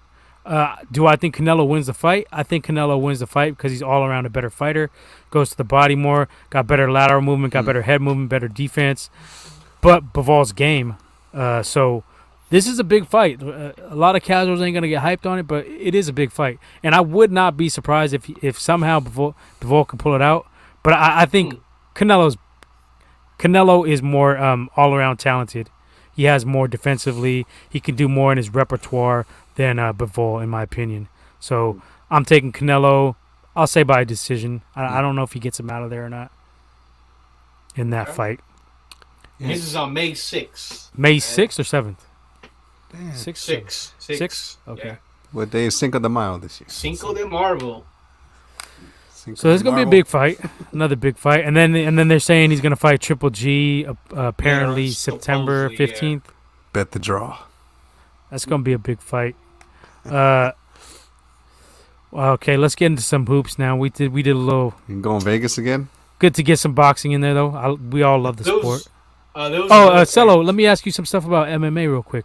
Hmm. What was your thoughts on the Islam? Dominant, So- right? The last person that beat him actually fought on that card. Oh, really? Yeah. He's not undefeated, huh? No. Okay. Hold on a second. I might have read that wrong. No, But I think you're probably right. I think I do the remember last seeing having person- one loss. Yeah. Yeah. The last person that beat him, kid's name is. Hold on, give me 1 second. His name's Arman Sarukian. He was the second fight on the main card. Now this kid, 5'7", right, and his opponent was 6'3". And not only did he beat this guy, he fucking demolished this guy. You know what I'm saying? It almost was to the point where he didn't even belong in the ring with him. You know what I mean? He cut this dude up pretty damn good and pretty damn fast. Um, I'm I'm telling you guys this dude's name. It's gonna be hard for you guys to remember, but Saruki, and try to remember that Armand, right?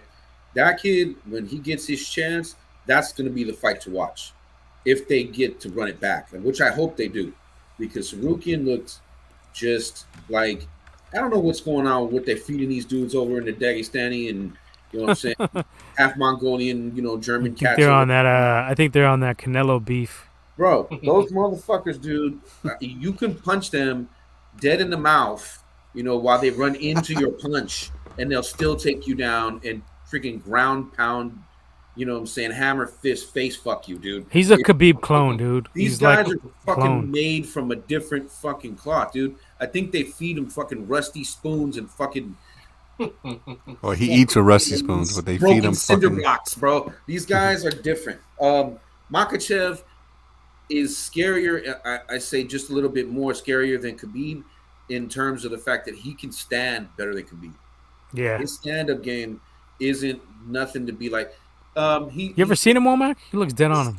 You never seen him yet? This Islam dude's on a Makhachev tear. You need to check this looks kid like out. a baby Yeah. Khabib, dude. Yeah, He's like a baby Khabib. They grew up together. They both And got Khabib trained trains by him, the right? dad.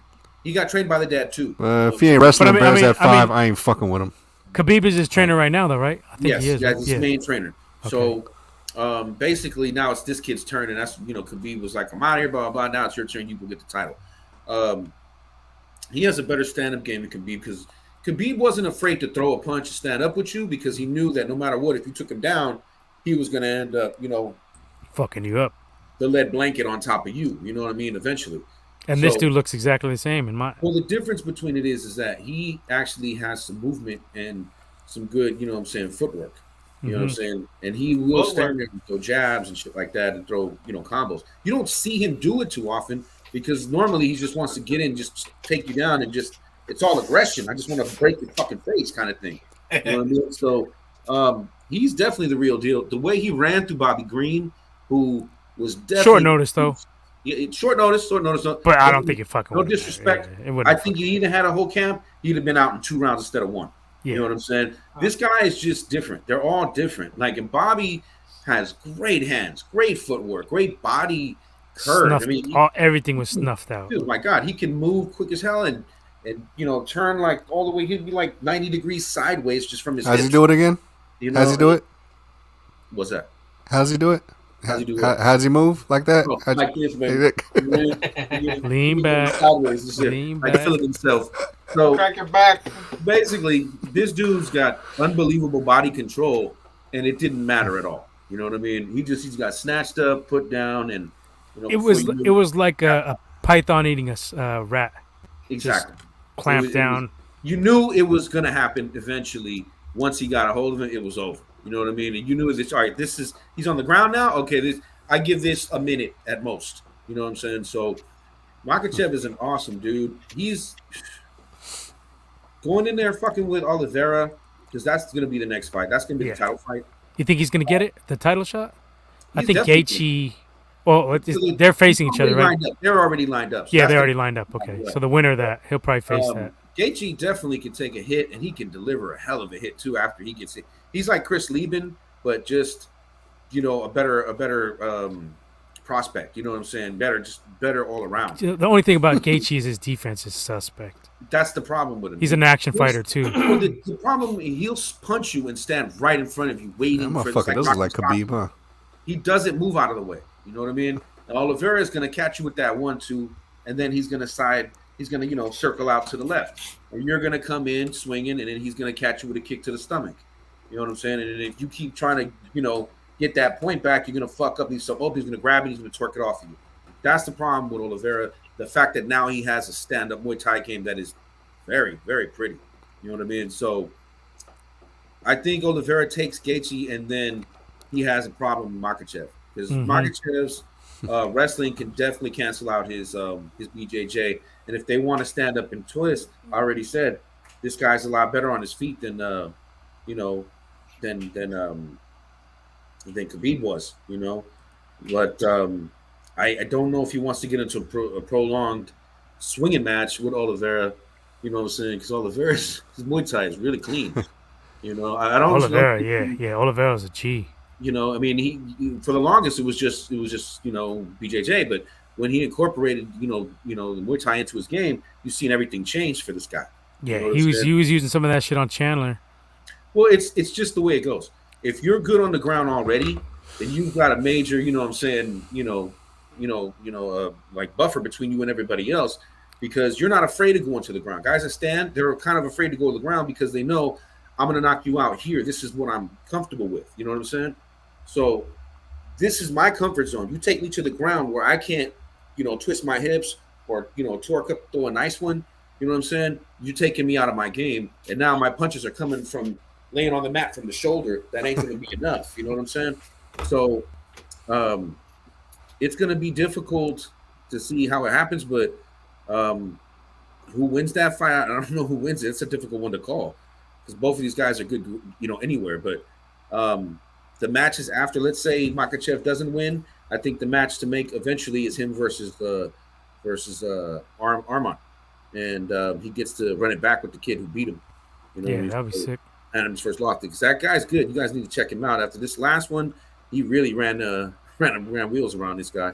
But to answer your question, yeah, Makhachev's no joke. He's definitely the real deal. I agree. You know what I mean? I agree. And it's going to be good to see because now that division is so deep that if the challenger steps to the champ and doesn't win, it's freaking awesome because only people that win are us because they got all these core dudes now that are bad. Chandler against anybody I want to see. Dude, it's going to be badass. Chandler. Gaethje as well. Gaethje against anybody. They can rematch. That was a fireworks in that damn fight. You know what I'm saying? They could rematch that fight, or they can have them fight. Fucking three-way match. Fucking dude, Gaethje, so Chandler, and fucking. It's just wide open. The talent in that division in lightweight is ridiculous. So the pool in there, oh man, it's shark fest. It's straight Shark Week. These dudes get in there and they're gonna blood, dude, straight blood everywhere. So that looking pretty good. Piggybacking off of that, I don't know if anybody heard about Cain. Oh yeah, we talked about that before he came on. All right, yeah. Last I heard was just he shot somebody. You know what I mean? So I don't know if there was been an update. You guys? Yeah, we broke the update. So the dude that he shot at was allegedly he was convicted of some kind of molestation of a family member of Cain. Like either I don't know exactly if it was like his daughter or his niece or something. A minor, it was like a relative. Yeah, they just said a minor, so which is someone is under 14 years old, and he's a moving car at a car, which was the suspect's stepdad. He's the one that ended up getting shot, but there was no life-ending injuries. That's all he shot. But he just shot one guy.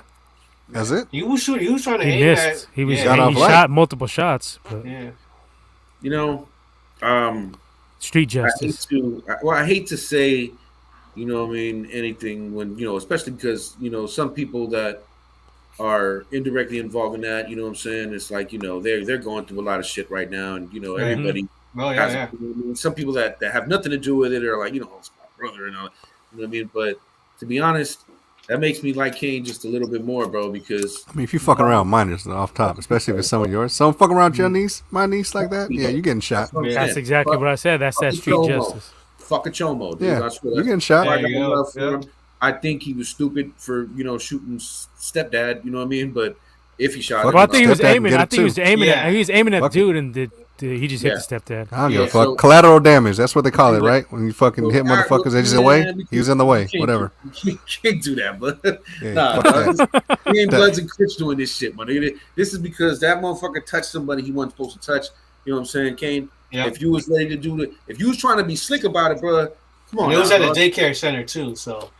And that's even worse now, bro. So now I gotta take back my statement, bro, because you putting other kids in line to, fire like that. No. He shot him at the daycare center, or it was outside? Where the molestation was at a daycare center. Yeah, okay. Oh, okay, all right. Yeah. So I don't know where exactly he shot him. We still got to get some facts. We got to get some facts out there. Remember, this is all allegedly. Regardless. If you shooting that motherfuckers, sometimes allegedly got to be a little, Well, allegedly, I heard that if you really want to do some dirt and you know where the motherfucker live, you camp out by their house. and wait for them to come out, and then you handle business. That might have been the case. Allegedly, if you had better aim, you would have hit the motherfucker you was aiming for. So regardless, exactly. You know what I'm saying? But that's all allegedly. You know what I'm saying? Allegedly, I'm just saying. Remember, this is all allegedly. We don't really know what's going on. Allegedly, if you want to hit somebody, you will hit them. Allegedly. We'll hit them. Exactly. Well, not everybody got aim, Womack. Shit. I Motherfuckers think they can shoot and they can't shoot. I think if anything, my Well, man be shooting like this. That's all I'm saying. Shooting like this. If That's you're the a worst way. chomo bastard, you know what I mean. You deserve all of that and more. Sorry for the dude who got hit. You know what I'm saying. Prayers out to that dude. Hopefully he doesn't die. Unless he has something to do with it, then I hope he, burns in a fiery hell. Either way, you know what I mean. But yeah, that was something to behold because these guys, and then it's not like he was some guy that's somewhere else. Like Randy Couture doing this. It's like, oh damn, that's fucking crazy. That's Randy Couture. Holy shit. But he's all the fucking way over there in like Midwest or something like that. Cain is in San Ho. Yeah, it happened in San Ho. San Ho on a daily basis and see that man if you go there at the right time. You know what I mean? Yeah, this happened in San Ho too. Yeah, you know what I mean. He was booked to Santa Clara. So I mean, that's just the thing I'm saying. Not Santa Clarita, Santa Clara, right? Santa Clara, no, Santa Clara. Yeah. So basically, it's There's no IT because that dude is basically like one of us. You know what I mean? Simply playing. But I think everybody can understand when it comes to, and I know everybody gets that same, dark rage that comes on when they hear about a kid getting molested like that. So, and in the pen they handle them quick for if they hear that shit too. Well, they go to PC right away. If they don't say something, they get torn up. You know what I'm saying? Real quick. But most of the time the chomos go to PC. Yeah. All right, let me get your thoughts real quick on this. No, shut up, not you. I don't need your fucking opinion on anything. Colby Covington versus Masvidal. This is gonna be a fight. This Saturday. This is this Saturday. Yeah, that's why I wanted to get to it. I'm taking. Let me just tell my take real quick. I can't stand the dude, but I'm taking Covington. I think he's more well-rounded. Masvidal at this point has shown if he doesn't get that early knockdown, he's just not going to be competitive after a certain point. Maybe after the first round, he gets kind of gassed. So I think, and Covington looked fucking damn impressive against Usman in that last fight. And I can't stand the dude. I think he's a piece of shit. No, you get credit where it's due. Yeah. But he was impressive. I mean, he almost had Usman out of there in the last round or two. He caught him. He clipped him a couple times, and he had him a little bit rocked. I think. Nah.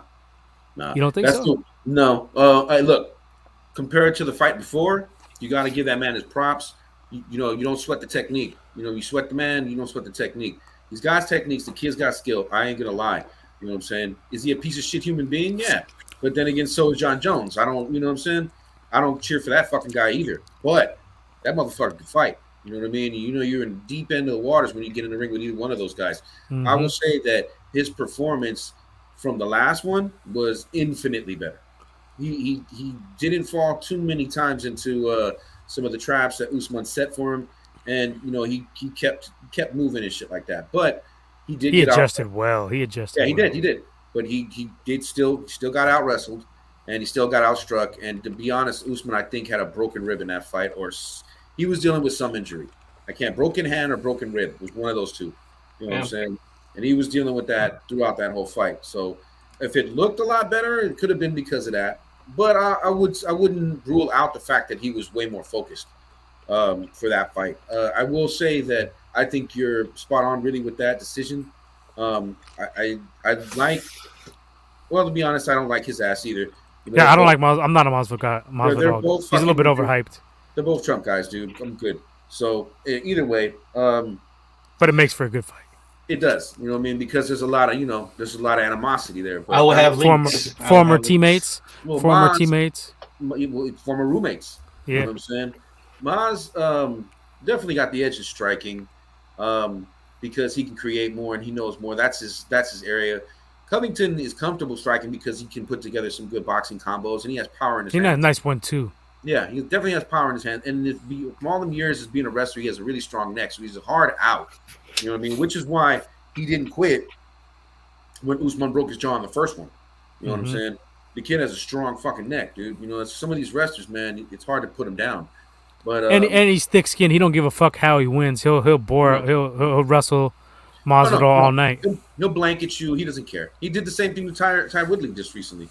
He pop, pop, pop, pop, pop. Look at my fists. Now you're on the ground. You know what I'm saying? And he just basically just overdid him. I thought Woodley, from the fight that he had before, showing his his stomach.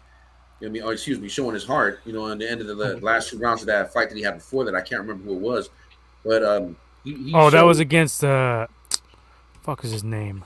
That was a cold ass fight. They were rocking each other and fucking, and then he got Gilbert. No, something Vicente Lou. Was it Lou? Luque? Was it Luque? Yeah. Okay, yeah, so in the end of that fight, he was going hard. You know what I mean? That was a sick ass fight. Hey, he found his heart again. Maybe his spirit isn't broken. He got in that ring, and Kobe broke him in less than 2 rounds. You know what I'm saying? Just kept dropping him and and throwing him down. You know what I mean? So I think Covington does definitely have the edge in this. But if he gets cocky and he allows, don't get me wrong, he's not Ben Askren, dude. Ben Askren, no doubt. If he gets a hold of you, he's got an iron grip and he knows how to ground and pound. That's the difference with Askren. But Askren's, he doesn't have, you can see that he doesn't have it like Covington does. He has a better neck. He has a better jaw. You know what I mean? And that's why he got put out. He's not going to get hit with a flying fucking knee in the first beginning of the fight. Fall for that. I mean, you don't drop your head where the fucking hit's coming from, bro. You just get out of the fucking way. So, I say Covington by UD, unless he can catch Maz. He's perfectly capable of knocking Jorge out, but I think Masvidal ain't gonna let that happen. He definitely. The problem with Masvidal, man, is he's never found that comfort zone between jiu-jitsu, wrestling, and striking. Now, we already know he can strike, and he's got good chops in jiu-jitsu, but his wrestling always leaves a lot to be desired, even though he worked on being able to get up off the ground in from a bad position. He can work his way out of it, but he's also doesn't know how to use his body properly, you know what I mean, to go ahead and force more takedowns and to get into favorable positions. That's my only issue with Maz. And I don't know about his conditioning either. So there's that. So the thing with him though too is what was the last fight he won? Was it Diaz? Was it Nate Diaz? It was Nate. It was Nate, right? That was a minute ago. And even that was like, you know what I mean? He was taking care of business. Nate was coming on, but the cut stopped. Yeah, that's what I'm saying. So even up that to was that point, he was winning the fight. Yeah, he was. There was people saying too that they kind of started to see that he was gassing a little. Yeah, I heard that, and I seen that a little bit myself too. Okay. So the thing is that he hasn't won pretty much a match since, right? So I think this is probably his not his last hurrah, but I mean, if you don't win this shit, then he's pretty much. It's gonna be a fucking wash for this dude. Like, he still got some matches in him. They would throw a gatekeeper his way. They do, but his shit is title. Yeah, that's what I'm saying. Like his you know what I mean? His point or his yeah, that's a good point. What the fuck you talking about? Like his little whatever his window is closed. Yeah, exactly. Yeah, it's So if you don't win this shit, it's almost like that like you said, it probably open up a little bit, but it ain't close all the way. But it ain't. He got a lot of buzz off of those Kimbo fights, and that's sick and all, but he's not a well-rounded fighter. If you take him, you don't let him get that early knockout. He leaves a lot to be desired. After and especially in MMA, I hate to say like this is a must win because all of them you just kind of had to, but this is almost damn near a must win. He almost damn near has to win this fight for him to fucking stay like in it. Stay, exactly. There you go. Perfect. Stay in fucking contention. Because if he loses this shit, well, if he doesn't win this fight, let's be honest, he's just collecting a check from now on. And it ain't gonna be shit either. This check, you thought he wasn't getting paid before, he definitely ain't gonna be getting paid. Yeah. No, I think he gets some good guap for MMA. Yeah, he does. But if he loses, but I'm saying like even in the loss, he brings people to the seats though. People love him. He's all right. So what Womack is saying here is that he's on a 3-fight skid right now. He drops 4. You know what I'm saying? Now, not only does he's out of contention, you know what I mean, for his championship window, he's basically going to be a gatekeeper kind of dude. He's like, he's going to be like, he'll make money, but he won't be the one bringing in everybody. Yeah, he's not going to be a box office. Yeah, you know what I'm saying? Like, he ain't going to, he'll still eat a little bit, is my point. Yeah. And then I could see him going to bare knuckle boxing after this. He got his own shit. Remember, he's trying to game bred fighting. He's trying to do he's trying to do like Khabib, make it Eagle FC and shit like that. He's trying to do that. That's where I think he's smart, and he cashed in on his 15 minutes that, so he ain't gonna be worrying about shit. And once this all goes away, I'll tell you exactly where he's gonna go if he loses this fight. He's gonna fight Jake Paul or Logan Paul. I was about to say one of the Paul brothers. That's exactly where he's going. Yeah, you're gonna get broke off with that. Oh, You hey, should probably do that now. sure. Say fuck this fight. But Covington, yeah, I think I'm with you, Nip. Like I think Covington's gonna, because Masvidal really, like you said, he got good striking and all that, but he really hasn't shown me nothing that's just kind of like fuck. Like you can't fuck with this dude. As far as like really any aspect like that, like I think Covington will get his ass for sure. let's put it this way: Covington's wrestling, Masvidal's BJJ, and that's just the problem, right? It's just not gonna add up. You feel me? It ain't. You know? And that's why he'll just, he's just that much better in wrestling to second guess every move he's going to do in BJJ. Mm-hmm. That's why.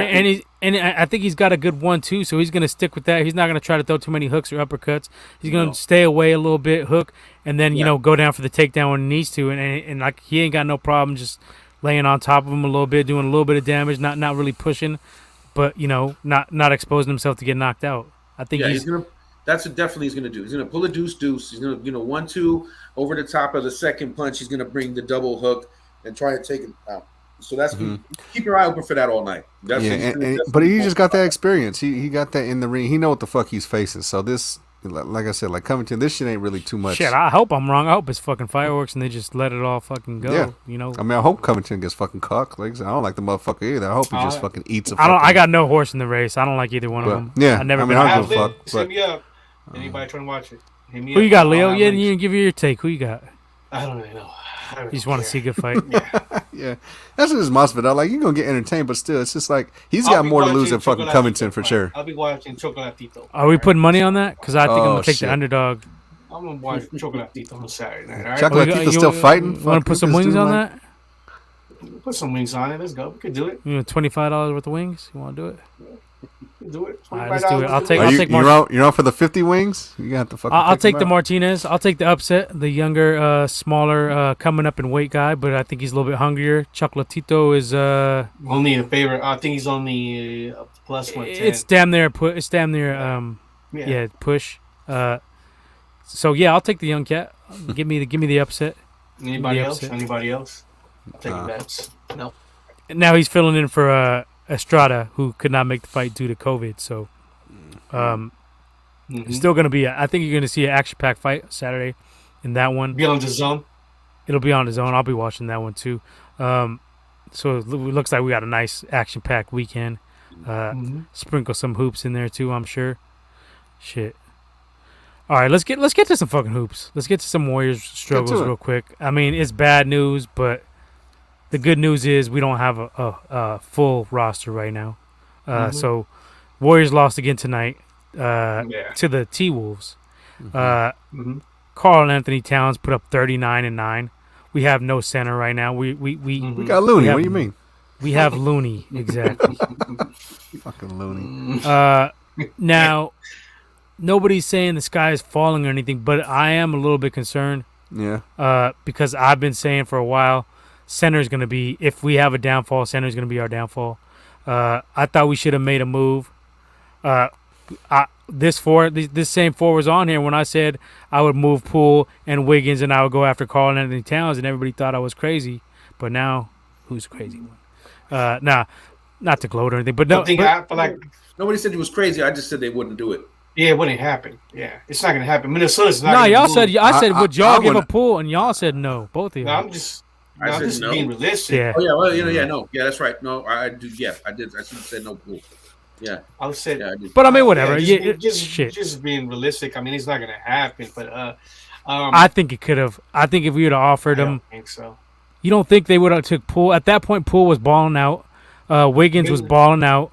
You throw in Wiseman, who's a young center prospect, and then you throw in a first-round pick.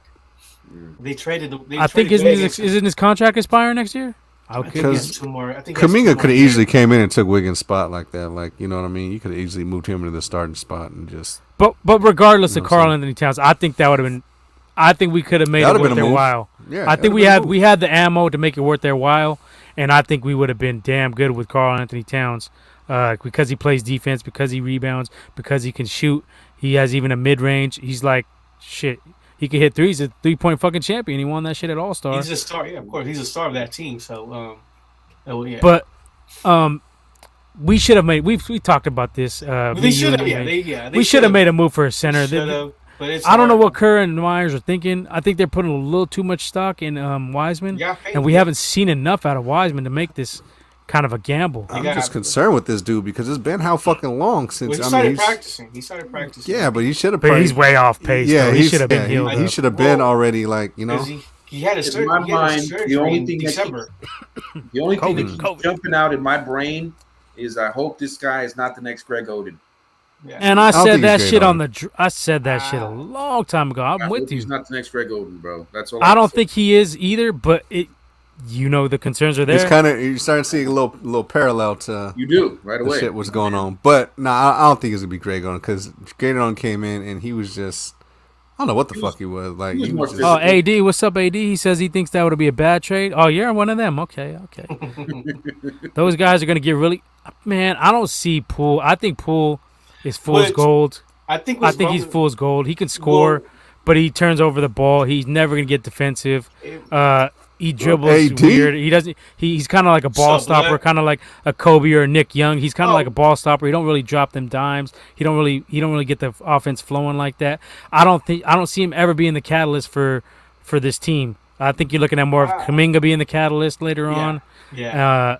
So that's why I'm willing to let him go. Wiggins, I don't think Wiggins is ever going to be a clutch dude. We've seen it time and time again here so far. He's really good on our team. Wiggins really good on our team. But is he clutch though? Is he a closer?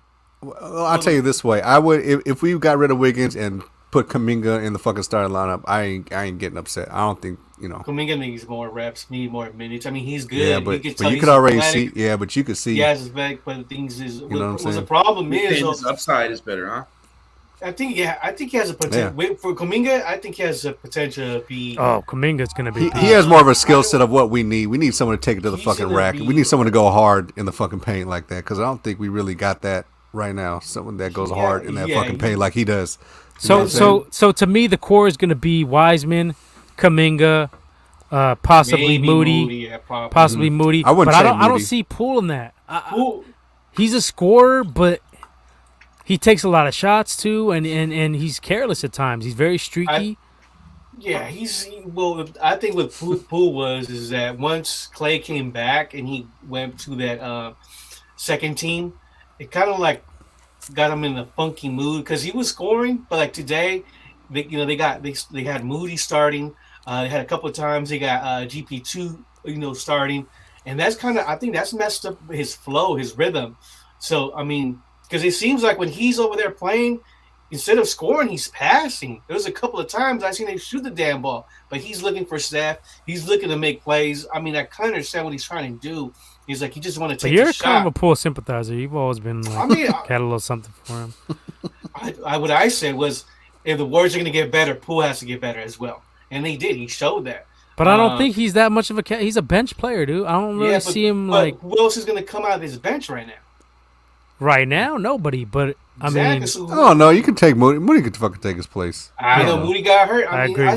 Moody's been all right. Have you said what can you say that Moody's? But he hasn't really played. They haven't given them that many minutes though. And when he did fucking came in, and when he did come in that one where they fucking had him and Kuminga starting, he threw up 26, didn't he? Damian Lee's getting more minutes than Moody. So I mean, saying and Damian Lee's all right. I'm cool with that though. You could bring Moody along slow, get him ready for the playoffs. Exactly. You guys saw this guy. I would say with Moody's more slow. Kuminga but my point with you guys is what is Poole though? You guys are acting like Poole's going to be like the next Steph Curry and shit, and I don't see it. I never said that. I say you've been hyped on him. You and E Major both be hella hyped on Poole. I said if the Warriors going to have a good season, Poole's going to have a good season. I mean, that's what I said. I never said. All I did say he had potential to be more. You said you didn't want to trade Karl-Anthony Towns for him. I mean, you said Poole's cool, but if you were to give up Poole, there's plenty of people. I said it was not realistic. It's not gonna.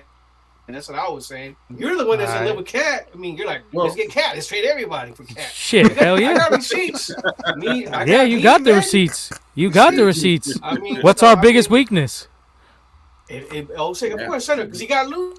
The reason is because he thought Wiseman. Okay, and what is Karl-Anthony Towns? A well-rounded center, top 3 in the league. But it's not So going to this is happen. my- You're going to have to here's draft. my You're going to have hope. to trade hella draft and hella players. What draft? What our picks are gonna be hella low Draft picks. anyway. Who gives a fuck? Exactly. You're gonna be in Yeah. the 20s, 30s. Who gives a fuck? I mean, Check if you- game. My whole thing with Poole was that I was hoping that he could develop into the leader of that second unit.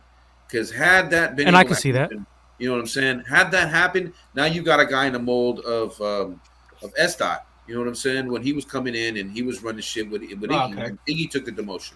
You know what I'm saying? So, but now you ain't gonna find another Sean, to come in and just take that, group to another level just like that. And I think Poole still is young and he needs to mature more in his game. If that happens, then he's the guy that's going to run that second unit, and we might bring some stability to that unit. You know what I'm saying? Because everybody's got their roles pretty much ironed out on the second unit. GP is basically your defensive guy that's going to lock people down. You know what I'm saying? You got Kuminga going ahead and getting his score on, but also facilitating things at the same time. You want Poole to have more assists and some threes. You know what I'm saying? But you also want him to kind of just get people where they're supposed to be. We need the consistency out of him. That's the problem. You need him to mature up to the level that we're hoping he can get to. That's why I didn't want to get rid of him, because it looked like he was starting to get it. You know what I mean? But And he still could. I mean, I'm not saying he's not. I just don't see it. It's a long season. You're right. You know what I'm saying? So I got 20 games left this season. To me, I just think he's really careless with the ball a lot of the times. Yeah. And he's kind of a ball stopper. The offense kind of. After that Dallas loss, Steph basically called them out. You know what I'm saying? By saying, this shit ain't just gonna fix itself. You know what I'm saying? And in the post game interview, so they all know what their job is. And you got Big Dog over there calling you out on shit, but not really saying your name. You know what that means. You need to step your shit up now, because you're not here to fuck around and just get to the playoffs. We want titles here. You know what I'm saying? So that's what I was hoping for with that. And that's what my thinking was, is we're in win mode. We got to win now, because these guys are older. Steph and Clay are starting to show their age now. Every year they've had injury concerns already. Every year now is a blessing now. It's just the extra year. It's like just happiness getting thrown your way, because once they get to that point where it's like, we're done, because they got their rings already. They can fuck around and be like, look, I'm done. I want to save my knees, my shit. That's like, dude, my girl's got fucking international smoke internationally. You know what I'm saying? I don't got to do nothing. I can fucking go eat some ribs right now and then kick my feet up and, you know what I'm saying, go do that fucking show that they got on HBO or whatever the fuck. You know what I'm saying? Steph got shit like some more that. Subway commercials. Fuck it. You know They what I'm rebranding. He gonna rebrand himself. He don't need to do shit. But refresh. Let's be honest, everything after this is just extra, and you know what I mean. It's love. So the winning now mentality, I feel you. I wasn't against getting Cat. I just didn't think we needed to give up Poole to do it. You know what I mean? Yeah, I think that's what. Yeah, I think you said. I think you mentioned that too. And I was with Cat because. But I was like, "Fuck it, let him go." But yeah, I got you. Dude, for every fucking ring that we got, who can really say we had a decent fucking center under the rim? You know what I'm saying? I mean, but that's my point too, though. Imagine us with a fucking center. Yeah, we never even had that. Imagine. Bogey has a good spot in all our hearts because it was Bogues. You know what I'm saying? But we won with David Lee and with fucking Zaza and fucking who else do we have? Let's look at centers that we had that we won with. We had most Bates, JaVale McGee. But we are extremely we're extremely deficient at the position now, and you got some big dogs in the conference and at the that rim can give too. us a lot of problems. Yeah. You're looking at Phoenix, you're looking at Memphis, even the Joker down there somewhere could give us a problem possibly. And I still think our boards was the biggest problem too. Our rebounds. This is a problem here. The Warriors invest in the center position like the Niners invest in the fucking cornerbacks. In the corner. You know what I'm saying? That's the deficiency right there, fam. Yeah. Like, you can get far without it, but you need it to get you over the fucking top. Like, AD says maybe the dub system isn't built for a big man. We've never seen it, though. Not so much, but it doesn't hurt to have that dude, that enforcer. You know what I'm saying? Because let's go back to when Cleveland had fucking Tristan. Did we ever sniff an offensive rebound when that dude was around? He was killing us. Fuck no. That's what it is. It wasn't like he was killing us on the offensive either, but it was just the fucking boards and the fucking defense. Just, you know what I'm saying? Like, that's what was fucking. Yeah, that's what's fucking us up. You know what I'm saying? I mean, I just think it's a case of we've never had one. It's not that it's not built for it. It's just that we've never made the effort to get one, and we just never had the luxury of having. We tried to draft guys and they didn't work out. And then we also pick up guys up off the street that just provide a boost here and there. Yeah. Spates wasn't the Mo that we knew from back in the day. He wasn't Mo Buckets, but he had his moments. You know what I'm saying? Bogues, past his prime Bogues. You know what I'm saying? Yeah. I mean, Bogut. They drafted Damian Jones. He didn't work out. Do shit. You know what I'm saying? Actually, he's playing pretty. He's doing good now. Yeah, it would have been nice if we would have held on. I mean, but that's what I wouldn't say good, but he's serviceable. He's solid contributor. Yeah, and that's the thing too. These centers, it takes time. Yeah, I got to be patient. And with the Warriors is they don't really got time to build a center. Which is why I would say you could deal Wiseman because we don't have. He may blossom into a Giannis type of player, but we don't have time for that. Yeah, but that's look at it like 3 or 4 this years though. down the road. But look at it like this though. You don't think Wiseman's better than a fucking Bogut or a fucking Zaza or a fucking David I do. Lee or I don't know. Well, offensively all day. Yeah, and that's what I'm saying. Like, if you can win with these motherfuckers, you can for sure win with fucking Wiseman, right? But Wiseman has not shown any kind of defensive awareness so far. He's a little bit clueless out there, a little bit soft, if you ask me. So he's a big question mark. Yeah, it's a big gamble. Is he going to get it, or is he going to be just one of these guys that likes being in the paint to score, and that's it? You know what I mean? I mean, even if that's what it is, I mean, we got shooters. Like, you know what I mean? It's not like we need rebounder and rim protector. We need rebounders and motherfuckers who can go. And the reason is I think Steph's 3-point shooting percentage is lowered. Clay, we still, he's still getting to NBA, level right now. I mean, just NBA gain speed. And the thing is that we lack those 3-pointers that we used to get from KD. Now, you know what I'm saying, we don't have those top 3-point shooters anymore. That's what it is, and we're breaking and we're not getting deep rebounds. Well, Draymond's not there too. When Draymond comes, he's going to be a point forward. He's going to get Steph some more open looks. Yeah. So I mean, and that's the and thing. Clay can place the floor better. Yeah. So we haven't both out these last 2 games. We haven't seen Clay. We haven't seen Steph and Draymond this year already together this season. And now you throw the mix with Kuminga, and then maybe potentially I'm hearing mid-March. I think Draymond and Wiseman are gonna be back. So I mean, I think that's what it is. Well, but see, we got to have a little caution on that because Draymond was supposed to be back a while ago, and it's a back issue. And Iguodala too. And well, Iggy's just he's getting minimum. He already said he's getting minimum pay. He's going to get minimum results until playoffs, pretty much. So I think he's different. But Draymond's injury is a little bit concerning because it's a back, and it was supposed to be this shorter period, and then it was we're going to check and see on him again, and then again and again. So it was like about a month or 2 late already on getting him back, and then the same with Wiseman. He was supposed to be ready way before, beginning of January maybe. Yeah. Or even before and Draymond was playing top, he was being a top power forward. He got elected to the All-Star game. I mean, look, as soon as he went out, we've been dipping. So. We've talked about Draymond's importance to the team. Yeah. He's a big factor. Yeah. Yep. He's a big factor. I mean, the only thing, like we were saying, Poole gotta, step up. Kuminga, he's earning his. What's up with Otto Porter? He's been playing here and there. That's because he was a factor early on, but he hasn't really done much. I think that's a Steve Kerr fucking thing. Like, how he be fucking. That's another thing too. Now Kerr got these adjustments. Like, he's doing too many adjustments going on right now. Yeah, you're saying subbing in, subbing out. Like sometimes you're like, what the fuck he's doing? That's another thing too. I think Kerr is trying to just figure out, once playoff comes around, like he wants to know who's going to be. That's one criticism I have of Kerr. He plays with the rotations too much. He cuts them down to 7 guys, and that kind of cost us last season again that Memphis because our guys were dead tired in that Memphis game, and we ran out of steam in overtime because he was playing 7-8 guy rotation instead of throwing a couple guys in for a couple minutes, at least letting some cats get some breathers. So I don't know. It's not all on Kerr, but he is doing some weird shit. Like he plays, like you said, he tinkers around a little bit too much. He's doing that right now, I think, to try to find that right mix. Yes, it is. But you're not going to get that right mix because you don't have Draymond and Clay. So you can also fuck. Yeah, exactly. You can also fuck people up by not letting them get warm enough. And also, you losing games in the process of figuring out what the fuck. Well, I would say play.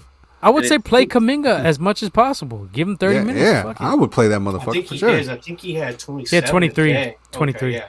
But see, that's what I'm saying. Like, I wouldn't mind. That's why you said, you trade Wiggins and then Full for something like that. Because I wouldn't mind Kuminga coming in. Well, I mean, to that that ship fucking has sailed spot anyway. and It's too late for starting that. for that. We couldn't. They.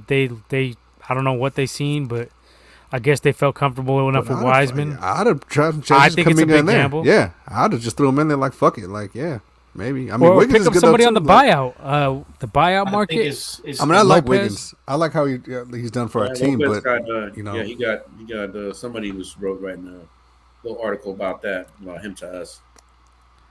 Wiggins, he just he disappears in the clutch a little bit too much for my liking. Well, look, check this out. He was an all-star this year. Don't think that he won't be worth nothing next year. You know what I'm saying?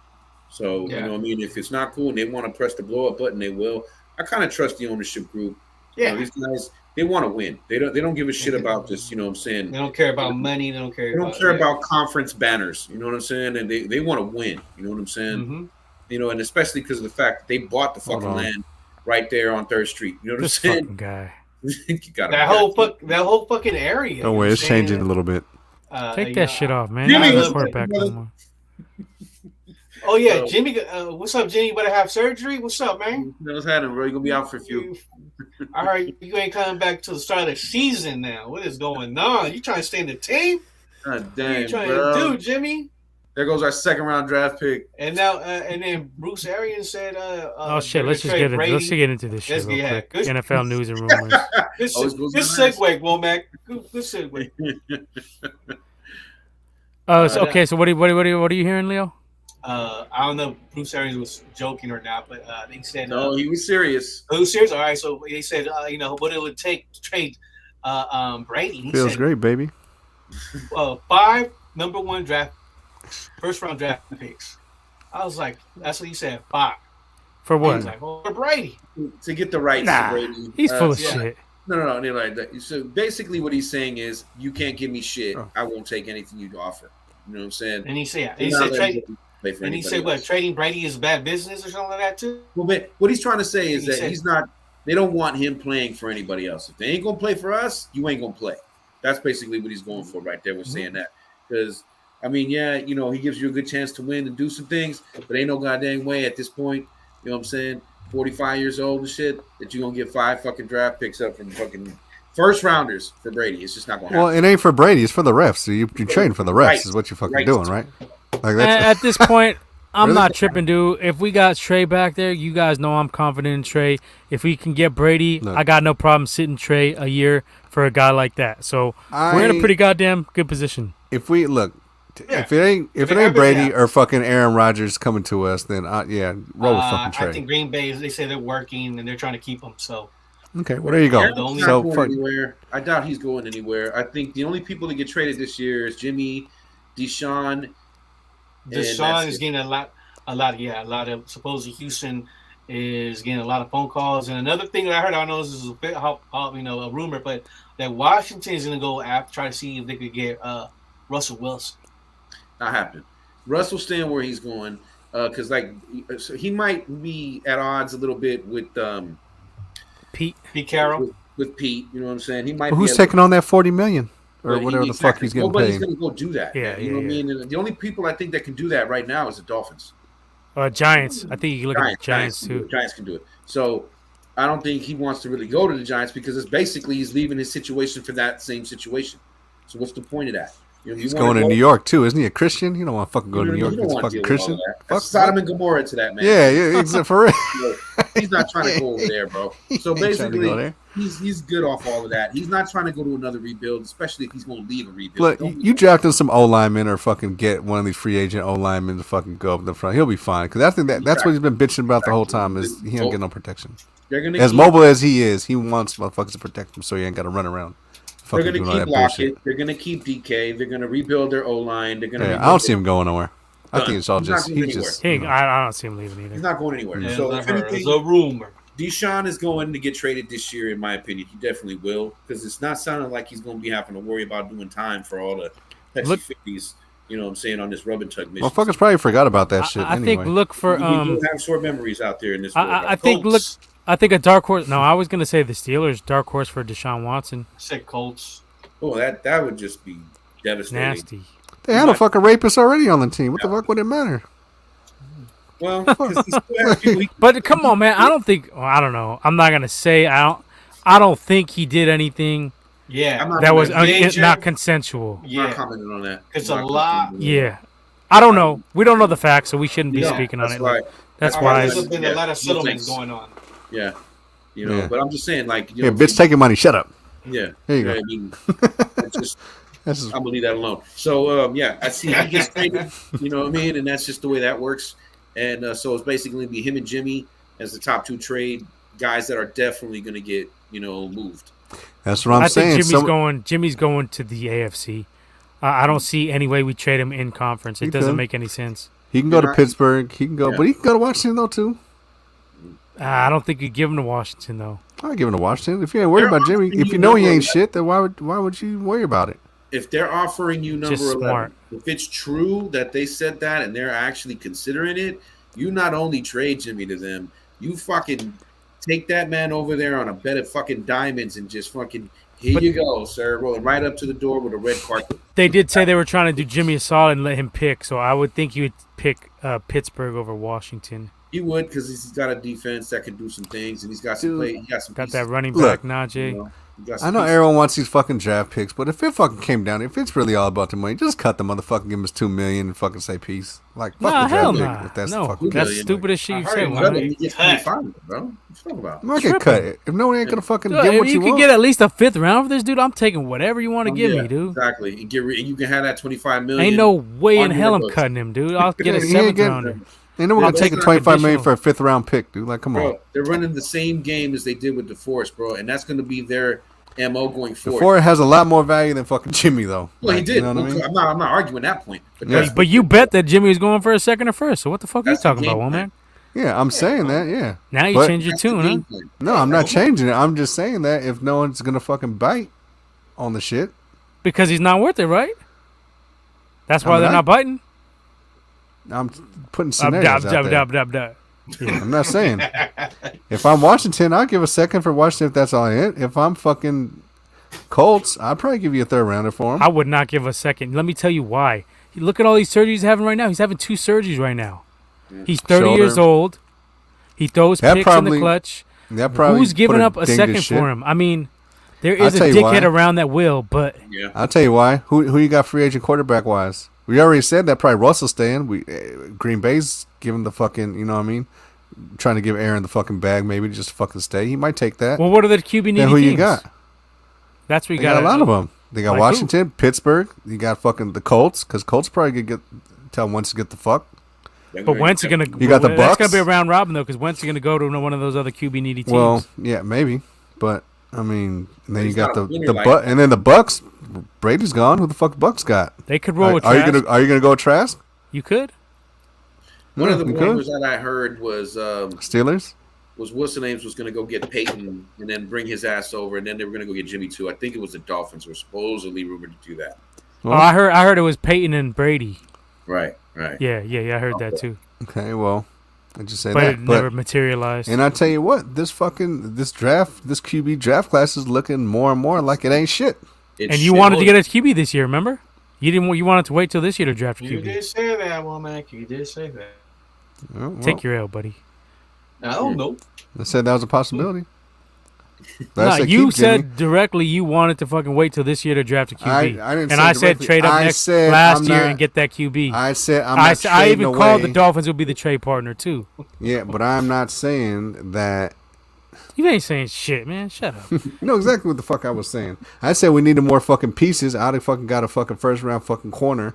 But you were willing to wait for a QB in this draft, so you'd be fucked. No, I wouldn't. Really?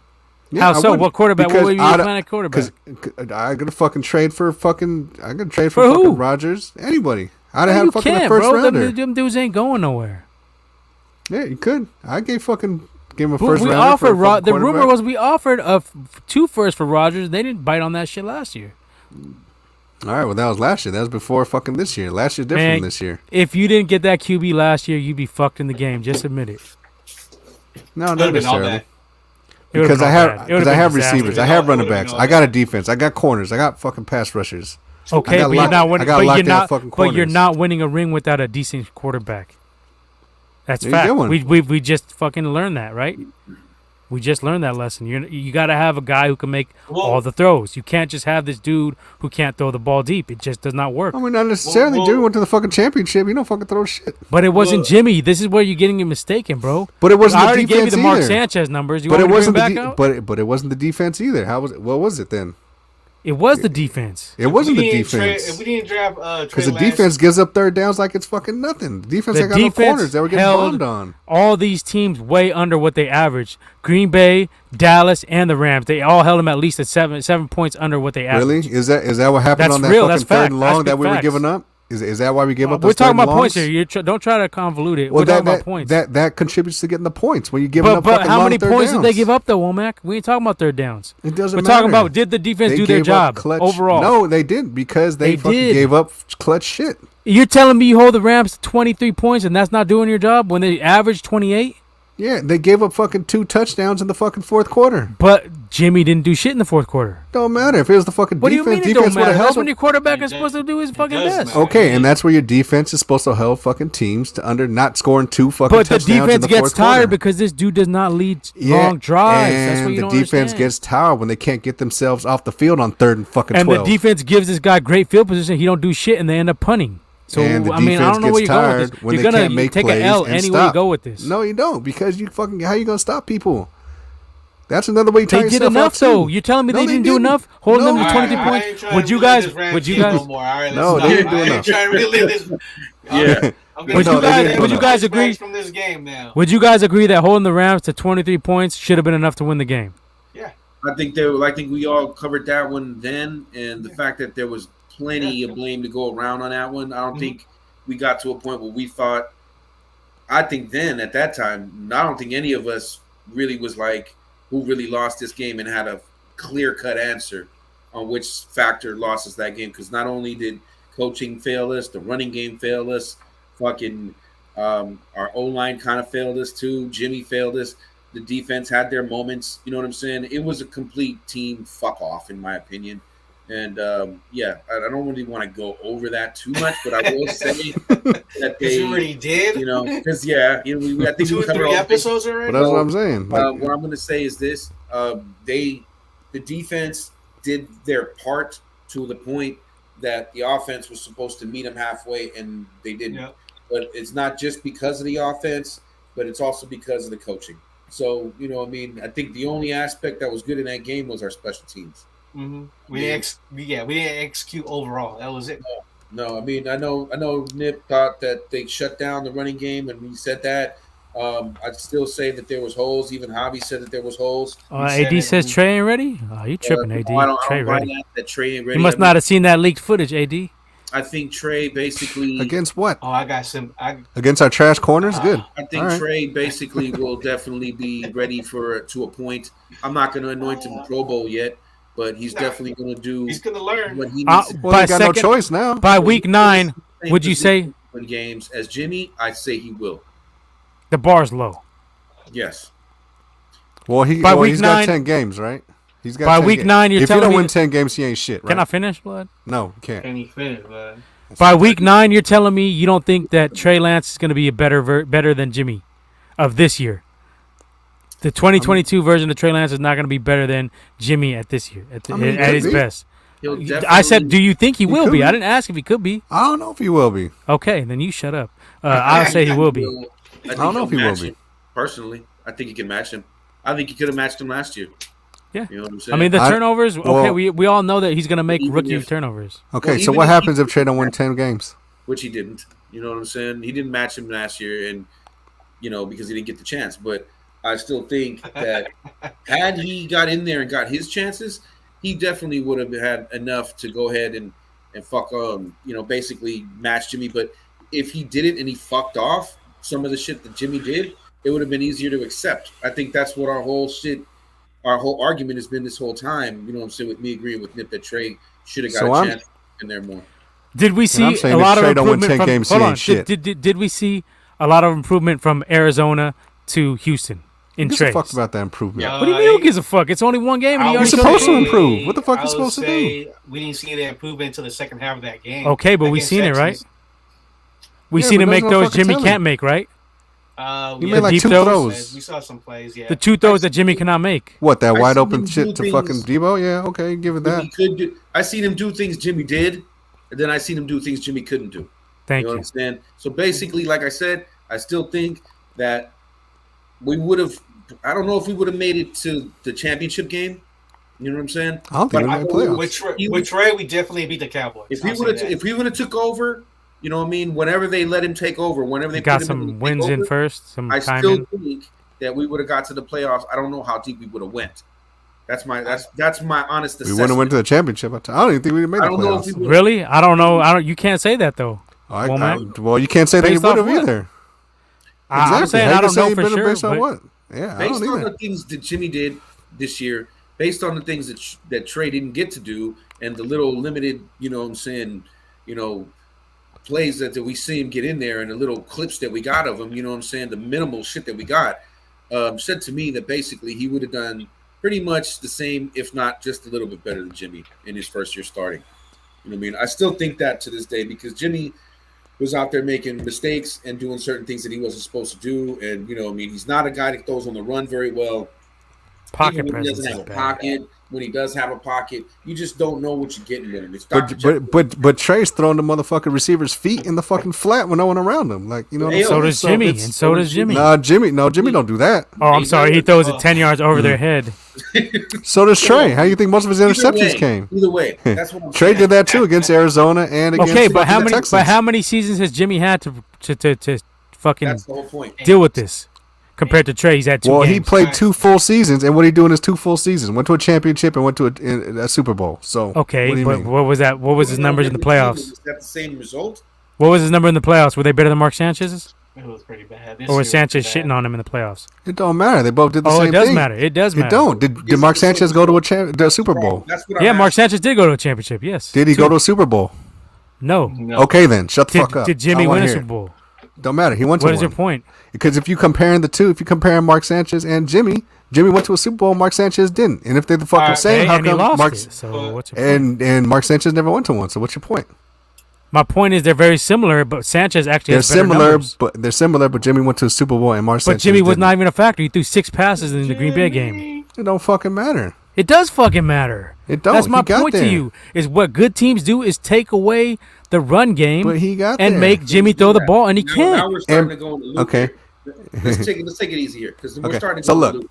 I'm saying if Trey don't win 10 games next year, he ain't worth the fuck. Because if he couldn't How win can 10 you games say that next though, year, based on what is our injuries going to be? because it don't matter what What if injuries are. what if Trent Williams gone for the year? What if you can't do that? That's, okay, well he got legs, right? narrow-minded. He could scramble, right? He got legs, right? That's he can run. narrow-minded. We It's have not to. narrow-minded. That's why you said we need a Every mobile season is quarterback different. so he can run Every around. season is different. You can't hold him to if he makes No, the championship you this can. year. You can. How because can you? Because Well, if you're saying that Trey could do what Jimmy does Exactly. fucking already, then if you don't win fucking 10 games and Jimmy won Okay, fucking but if, like what 10 if Kittle's gone games, for the year? What if Trent Williams is gone for the year? We can't do that. It just can't be. It can't be done. It don't- It's it not a don't- fair assessment. It don't matter. It is a fair assessment because you're saying that he can win 10 This games year regardless. didn't happen. We never got to see what Trey was going to do. We can't see what's going to happen. So then how could you say he would have went there if you could say you just contradicting yourself when you say that right now? Kind of did. How is that? Because if you saying, well, we don't know what Trey would have done, but you saying, oh, he would have went to the playoffs and did this, but how can you say I didn't that? say if you that. I said I think he would, but I don't You know for just sure. said that. I said. Fuck out of here, man. Sit down. Similar to that. All That's right, what I was saying. so- What I was So you're saying that Trey has to win 10 games or what? I'm Yes, not or saying- else he ain't shit. Nah, Because if he could have won 10 games this year, But why couldn't he win you're 10 making games no next sense year? because you're throwing out injuries, dude. That's a huge factor.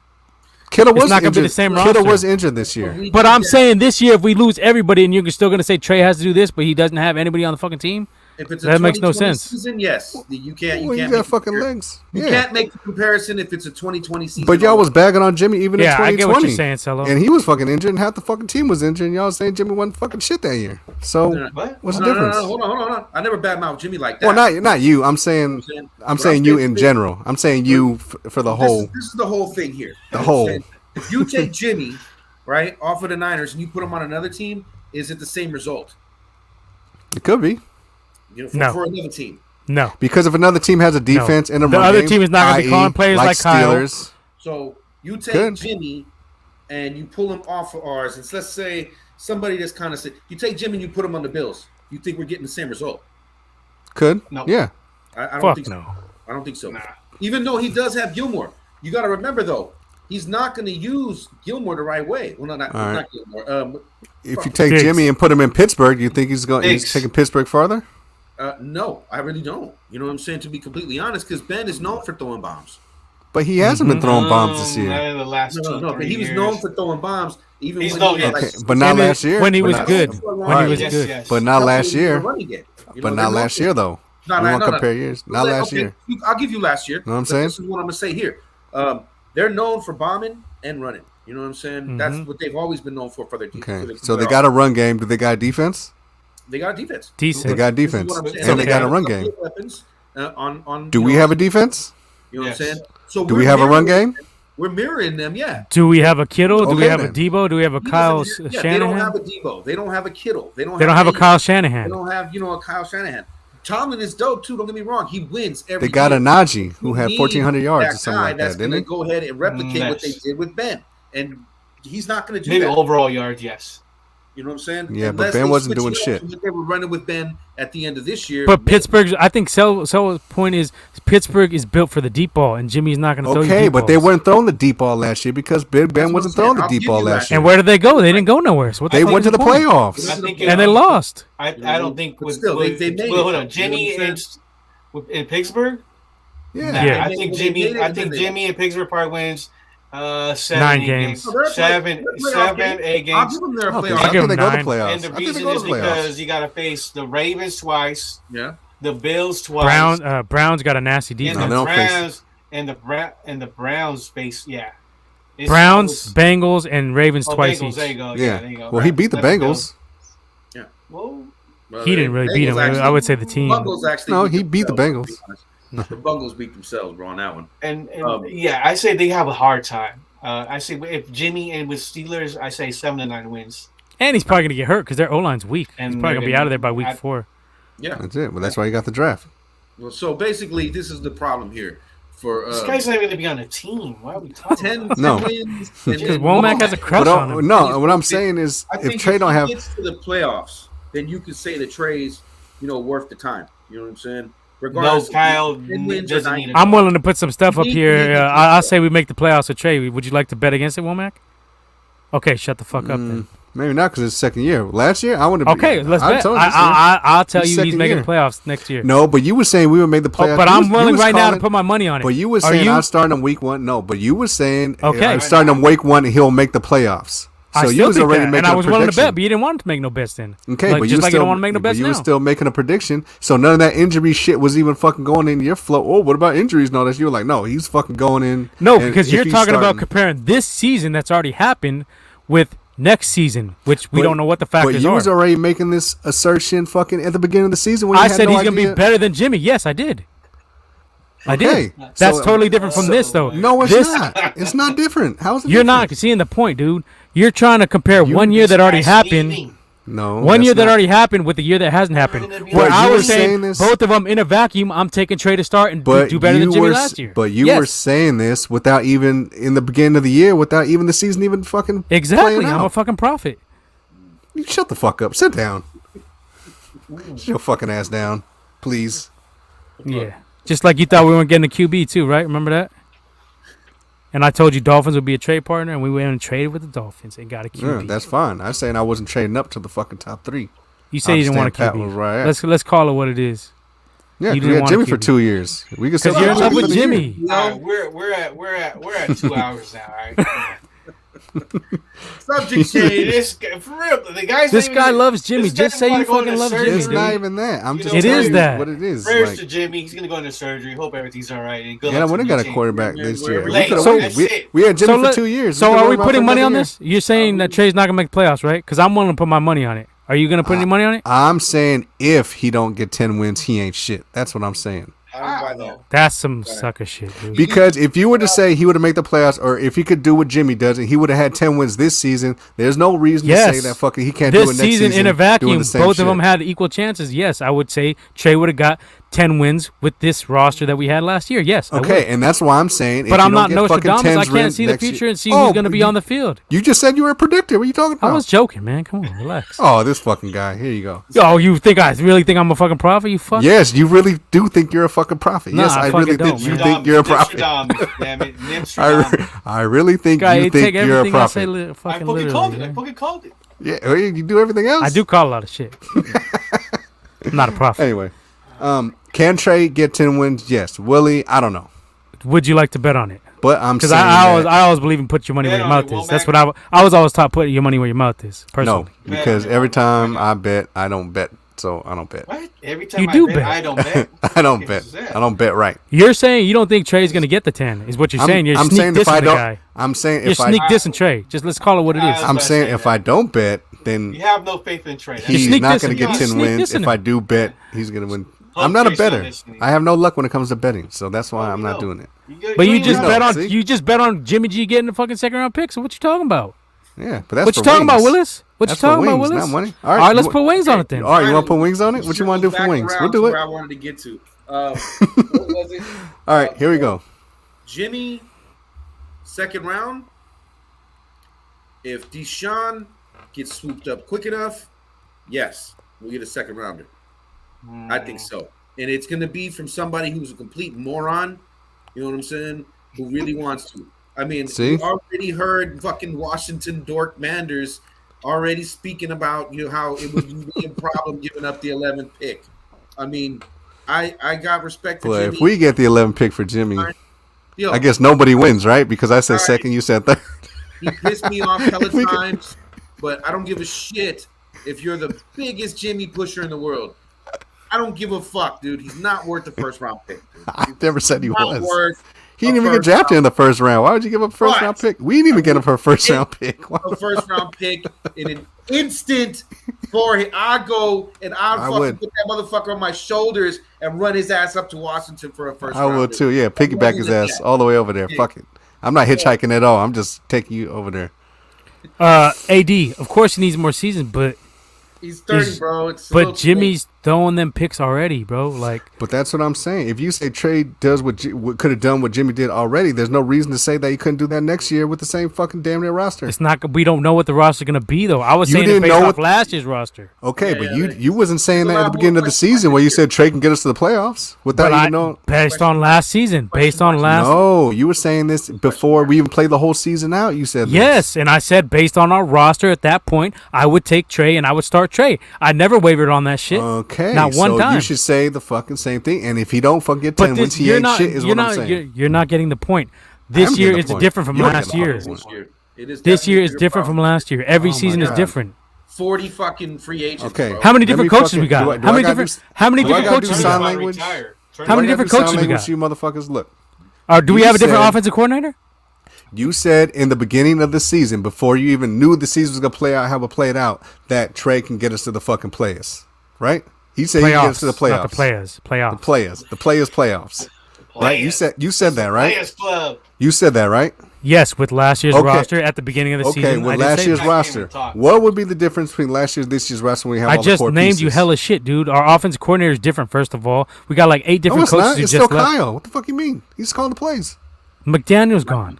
He wasn't calling the fucking plays. He's the offensive coordinator. Is he or is he not the offensive coordinator? Well, fucking that's a title. By title. Okay, but either way, he's the offensive coordinator. Well, fuck, they can put you as offensive coordinator, and you could be offensive coordinator, but Kyle still calling the fucking plays. So what do you mean? Wasn't McDaniel's calling the running game? Yeah. Let's just call him the offensive analyst. So you're offensive analyzing. You're gonna tell me that 8 different coaches don't matter, Womack? And 40 plus free agents. That's gonna matter. And the running back coach is gone. No, but it wouldn't matter. But most of those are fucking depth and all this shit. They're not the core starters. It's a totally different season, bro. This is the stupid argument, okay? No, it's not stupid. I'm saying if Trey ain't win 10 games, he ain't fucking shit. Because if you say he could win 10 games this last season, he could win 10 games this next season, and I'm dropping the fucking mic as it is. I hear what he's saying. I hear what Nip's trying to get across. If we had the same exact roster, yeah, he could win 10 games. I hear what you're saying. You know what I mean? God, if you're taking it to the fact that he's saying next year he can win 10 games, he should be able to do that because it's what Jimmy does. It's not really a fair assessment, especially if you're not working with the exact same core. I think totally different. The same core is going to be there. Kittle's be there. Debo's there. I won't agree if you say He Ayuk's there. Like, Can he everyone's finish, there. Blood? Goddamn, I'm let not him going to finish. agree with that. What I will say is, if we don't make it to the playoffs, then maybe your argument will have a little more mustard to it. Don't forget, That's too, our schedule this year coming up is going to be a little difficult. Actually, it's going to be a little soft this year, right? No, it's hard. Nah, So you it's got a little like this- tough. It looks a little tough. But, We're going to have one game in Mexico. but Womack doesn't include these kind of things in his fucking logic. Because I don't give a fuck. Because we got Schedules, defense and a run different game. coaches, different 'Cause- players, different personnel. You're just basing it off the quarterback, right? Because if we're doing it based off of our defense and run game, which is pretty much all intact, It's not though. We have different coaches, bro. who's our starters? DJ Jones might not even be here next year. That's why I said we don't know what the roster's gonna look like. Okay, Why am I gonna but Why am I gonna say this? Why am I Because we gonna got- state that Trey's gonna be better We with a got team Kinlaw. that could We end got up being Kinlaw. inferior? We got Kinlaw was our first round pick. He's gonna be back. Yeah, we don't know what's going on. But your whole premise of this argument doesn't make any sense. It's not the makes same team, total so we sense. can't. Talk about fucking I don't even know. same sense. Like you I don't talking even know about who we're arguing about. Who's the biggest loss, in your opinion, that will derail a lot of shit for next year? who? I could see DJ Jones Offense, being a big defense, factor. You guys tell me. Okay, one player. Do we still got Okay. Bosa? You can say one. I'll give you one from each side. Are you talking about potential losses, or are you talking about like if somebody was to Potential leave? losses through Yeah, free agency. DJ Jones, I think is probably your biggest. And your uh, offense. Offensively, Mostert. Mostert, yeah, because if he comes back, if you got Mostert and Elijah, Mm-hmm. even that'll be a boost for Trey. If we get Mostert back, it's not the same. You can't compare it, Womack. But Mitchell already played the whole year. We already played without Mostert. Yeah, so but we know what's going to look that's like what I'm without saying. Mostert. So if we get Mostert, it's a boost for Trey. That's what I just said. Okay, so it's not a equal boost. playing I was just field. this had nothing to do with the last what's the name. This was just hypothetical going forward. You know what I'm saying? What Okay. do you think, Womack? What as far as on offense? The two people we can't lose, offense or defense, and defense, offense and Oh, defense. Shoot. free agents or just anybody? Free agents. Okay. Free agents. Say, Fuck. you know what I mean? I'm not. That's what I'm talking about. Losing. You know what I'm saying? That's the fuck I'm talking about right there, bro. Come on now. Y'all fucking with me now, man. I wasn't gonna do this. I don't know. Being that we already played the whole season without Line it Mostert, up. I can't say Mostert because we already played the whole season without Mostert, and Right. we did We've done it damn near twice. decent. Yeah, We've done and it we twice. did decent. So I can't say he'd be that important of enough to a free agent not to have because we already didn't have him. So who's your guy? But still, though, but you had I would some say D-plus running maybe. back. Honestly, I'm gonna throw you a curveball. I'm gonna say Laken Tomlinson, Nah, I could do It's it. not a And- football. I'm with you on that one. and I'll tell you why. I could do without him. You got Banks. And You I got can Jalen tell you Moore. what. You got Banks, but who was the other starting guard? Jalen Moore. No, Move him to move. Brunskill, right? Bobby already said you move. Okay. Jalen Moore to right guard. Okay, but Brunskill was already playing there. Is Jalen Moore or Anthony or Banks better than Brunskill? Anyway, you can probably I don't say. know. I think but, they are. I don't know. I think they but are. I think with a few games under the belt, they could be better. Yeah. I think they have already more are better. potential. I think They they have already more better. potential. Judging by what Kyle I and think they're already everybody better. did to pull those guys to the side, judging by how late Ambry Thomas came into the season, I would say no. At this point, they're probably not better than Brunskill. At that I'm point, going to say they are better than Brunskill because what did Brunskill do exactly? yeah, he didn't really do too much of shit. But He didn't do that's what I'm a whole saying. worth of fuck. If you get him and that's serving. You see what I'm saying? What I'm saying, if they couldn't beat him out for that role, Moore or Banks, that says a lot. And that's why I'm saying Lankin because if you take him out, Oh yeah. then it's like I okay, think fuck. I think you can let him walk. He's gonna want Nah, too much money. I can't do Okay. that. I can't do that. I got to keep Lakin and I got to keep DJ. You know what I'm saying? Those two dudes are Okay. definitely major for our plans to do. AD says he's out. All right, AD. Take care, AD. But Yeah, buddy. All right, bud. See, you already scared him off with your bullshit, Nip. can't That's what cut happened. Lakin. Lakin has been an Iron Man for us, man. A guy's fucking 80 games. And since he He's got got here, too he much. missed the game. You know what I'm saying? I think right, it just comes down to money, though. Can you afford to keep him? If He's gonna want something. Yeah. He's gonna You want can want a something. good amount. He's gonna want think something. You know what you do? You give him a couple more years and make him feel comfortable in the fact that he's going to retire in red and gold. He's A still lot in of his these 20s guys- though, right? Was he like A 28 lot or of those guys something? want that. No, he's He wants. I think he wants to get paid. I think he's gonna He's gonna try want to to get paid. squeeze us out Who, of. like him? Squeeze us. Yeah. well. Look, I put it think this might way: happen. Jimmy's gone off the books. You rework a couple of contracts. You know what I'm saying? And then you do that kind of shit. You rework Armstead's contract and somebody else. I can't remember who else it was. I would But you trade him. rework two contracts. That's $10 million you just freed up. Plus, we're gonna get another. Lincoln's 30. Lincoln's 30. So this is he wants a big. Yeah, I get you. He wants his shit, but he also wants a ring, and he's been with this club for 5 years. He saw the turnaround. Do you really think that he wants to walk away knowing that we compete every single year and we're very close to getting a ring? I don't think so, bro. If he can get paid and get that legacy, I can see him walking. I'm saying. And he got selected to the Pro Bowl. It all depends on where you're at right now. If he's young, if he's young, I think he's still like in his 20s. He's probably pushing his late 20s, like 28. I think. He's 30. Oh, he's 30? Okay. Yeah, he's 30. So maybe he might walk for more money just because he's getting older and maybe he wants a little more security, a little more money in the bank for that. Being that close to that ring, I don't think he'll walk. He can go either. He can go either way. I can see him staying. I can see him staying. I can see him staying, right? And the reason why is because him and Trent Williams got hella exactly. cool. And that's the other thing. He's and I'm saying, Hall of Famer. What's going to make him look good? So that's what I'm saying. So my pick would be. I mean, for the right price, I just think you got to be a little frugal on good this selection, man. Good selection. Are you over? I mean, are you overpaying? You might, but at the same time, they still. I mean, I would argue with you, or I wouldn't argue with you, but just the fact that Jalen Moore or fucking Banks couldn't fucking, if you can't overtake fucking bullshit ass Brunskill who has fucking done shit, it's like, okay, how are you gonna put them at? You got. This I think they're both going to overtake. I think you're going to look at Banks as left guard, and I think you're going to look at Jalen Moore at right guard. Because I would have put in Banks or even more. I'd have put him in at right guard. And that gives us money. That gives us more money to sign people. Because I think Tomlinson he's gonna want a lot of money. He's gonna want a little bit of bread. And we have so many holes in secondary. Tart. Sure. Now, okay, see, and that was my next thing for defense. You said defense. I think Tart would be the one that's fuck. I know we got Hufanga and everything like that. That's fine, but I think Tart just right now he brings a little bit more than Hufanga just because he's been in the system. He knows, and he pretty much saved our ass in fucking the Green Bay playoffs because he made that fucking tackle on Aaron Jones, and I don't know if Hufanga could have fucking made that play. I'm good with Tart going. I'm saying I like Tart, I do, but I think. My thing is his injury shit. I just don't like his injuries. I never have, and I never will. He has a Jimmy G injury history, and I can't do it no more. He's not a ball hawk. I'm tired of. I like. No one in our secondary is a ball hawk.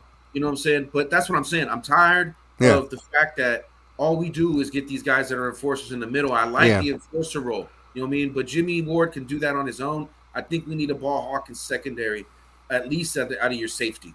You know what I'm saying? Because all this time, forever. Unless you get a free safety and move Jimmy back to strong side, because I'm good with moving Jimmy off the team. This draft, bro.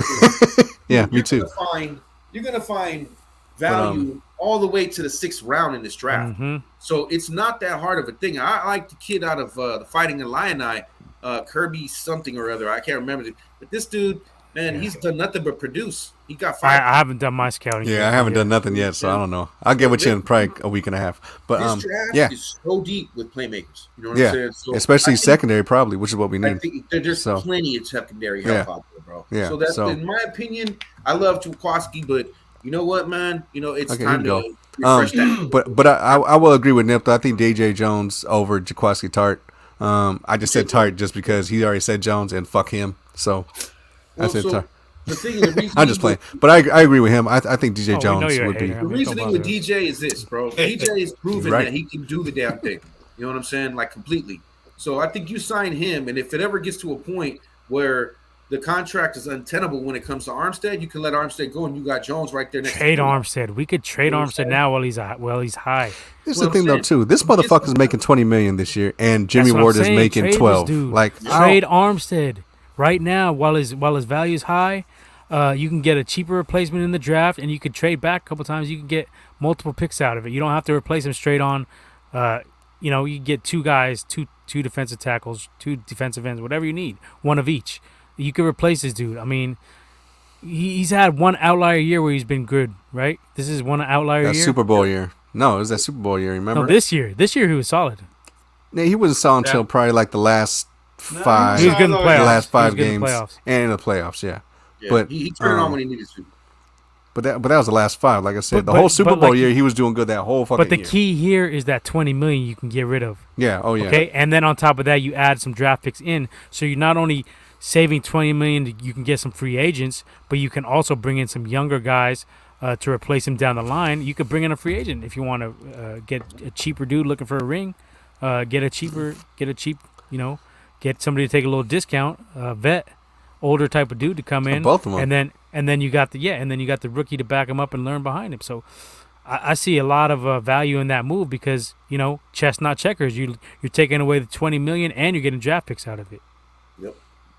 And you're looking at a guy who's only produced 2/5 out of the time he's been there. Yeah, exactly. 2.6. Yeah, 2.6 at least. Fuck, right? So, yeah, I agree 100%. But having said that, yeah, I think but it just goes back to my thing. Those are only fucking 2 players that you really talking about that's making a slight fucking difference. Everything else is the fucking same. So that's why I'm saying if Trey, because everyone's saying, well, Trey could do what Jimmy could do. Well, he could do it this year then. If he could do it last year, he could do it this year, is my point. And if he don't do it next year, then... But it's not in a vacuum, Womack. It's totally different roster, totally different coaching staff. But how different? But then you can say it's different, but then we can improve. We can get better free agents. We can get better draft picks. We can get better players. We better could, than but what it's we not had last fair year. to base it off that, though. Why What I said was that I would take Jimmy and Trey in a vacuum, both of them last year with the roster that we had. And I said I would put Trey. You're talking about something different. You're talking about comparing 2 years. That's totally different. It's going to be the same. Apples core, to oranges. Though. Yeah, it's not though. But you talking about starters though. You talking about the same people along the line. I'm talking about 8 different coaches, bro. That that ain't nothing to laugh about. Fuck the coaches. We already did all this. Come on. Yeah, y'all. we did this already. Come on. You know what I mean? Well, So- either way, fuck the coaches. You got the same thing. Whatever. If Trey don't win 10, he ain't shit. That's what I'm This saying. guy is on repeat mode. All right, so now that's squashed. So It ain't squashed, what is your shit? We gotta worry about the we're wings at first. 2 hours and 17 minutes, but we've been talking about Jimmy. We can move along, but it ain't squashed. Go ahead.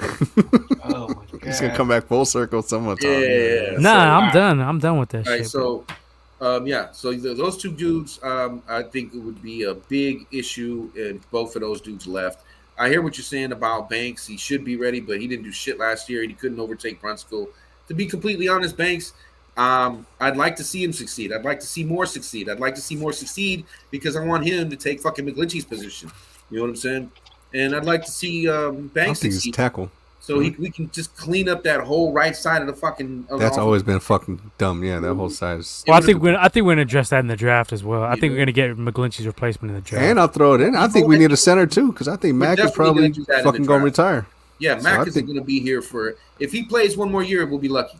You know what I'm saying? Yeah. But that's basically where it's going to be. We're gonna build through the trenches. That's where we always do. Exactly. OT, offensive line, defensive We need line. a corner though, dude. We need a fucking corner. If one of those top fucking dogs is Don't there be in the shocked second if we don't round- get one until 3rd or 4th. 7th round. Yeah, but we already seen how that plays out. Like But the problem is History of violence. A zebra don't change its stripes. No, so not at all. Here's my problem with Banks.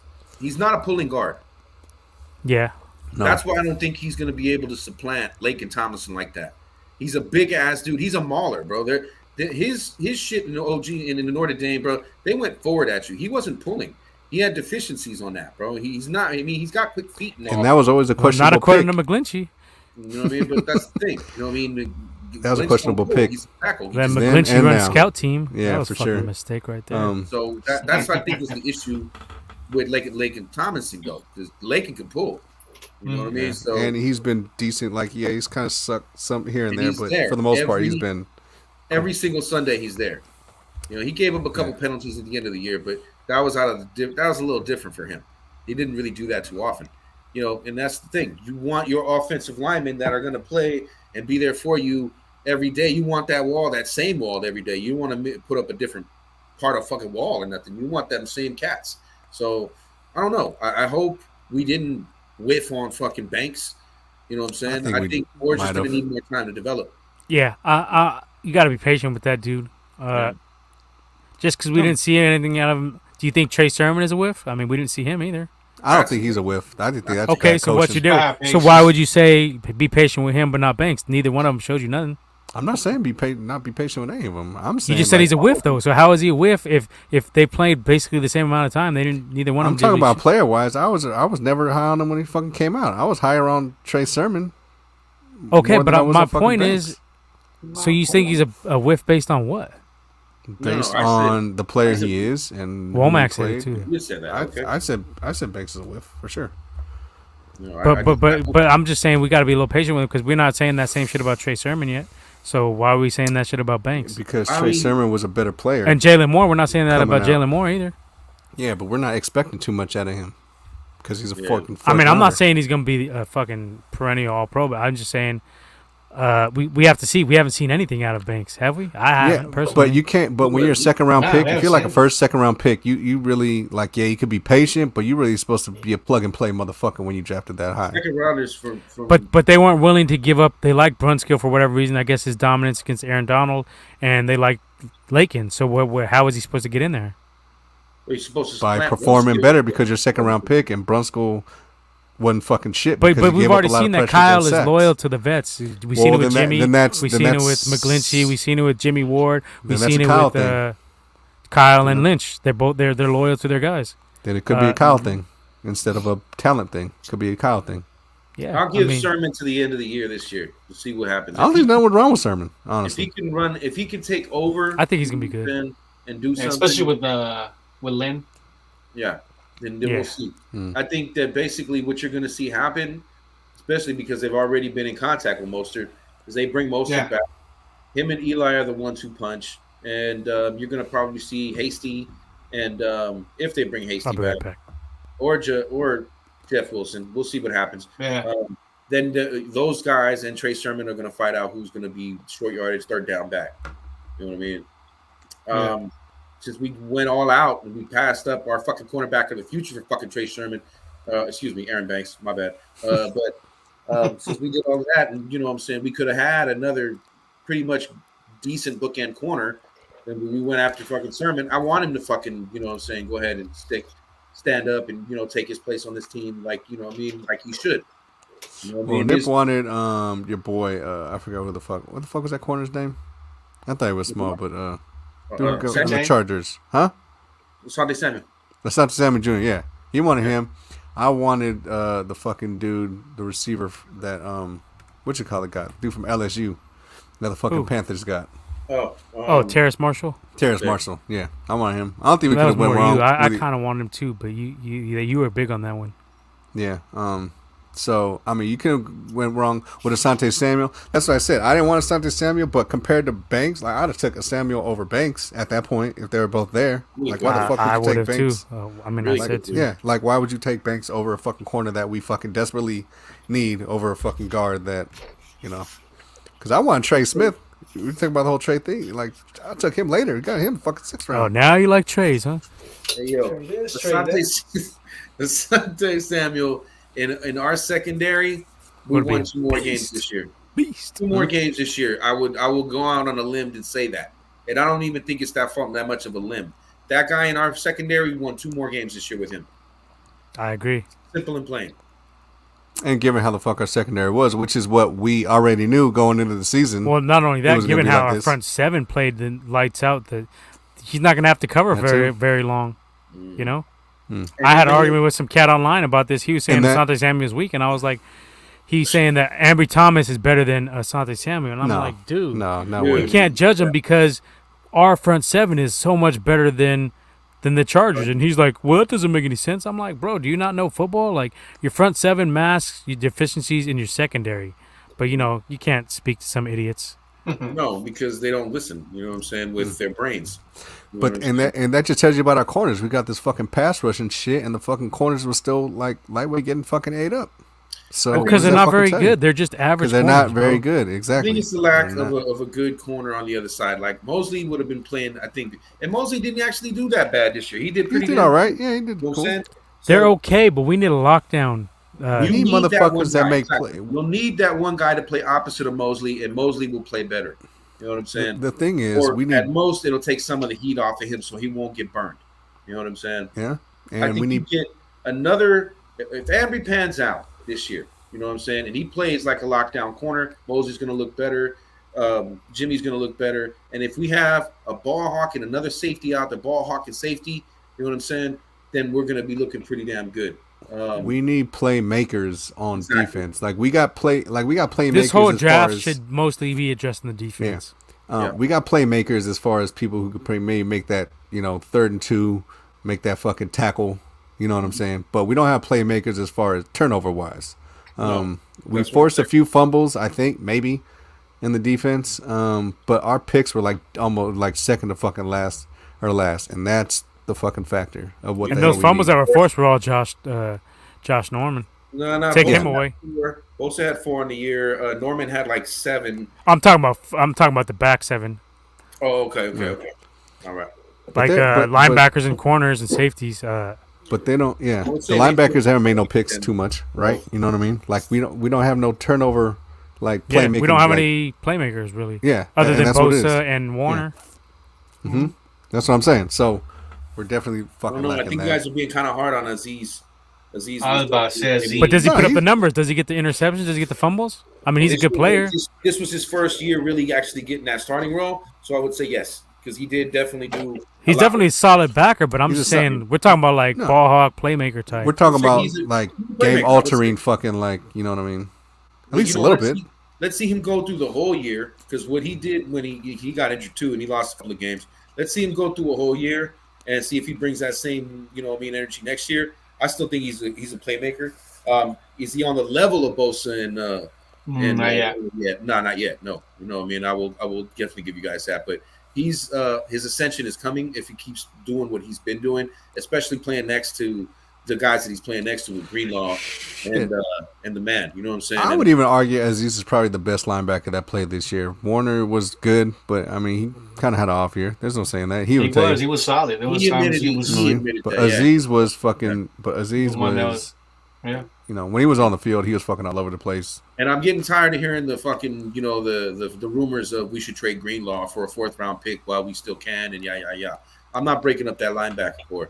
That's fucking stupid. I would consider it. I'm sure. I mean, Greenlaw's hurt a lot too, bro. You know what you got in Greenlaw. I mean, this year he got injured. Yeah, last year he wasn't injured that long, bro. You know what I'm saying? He got injured, yeah, but it's not more so than Tart.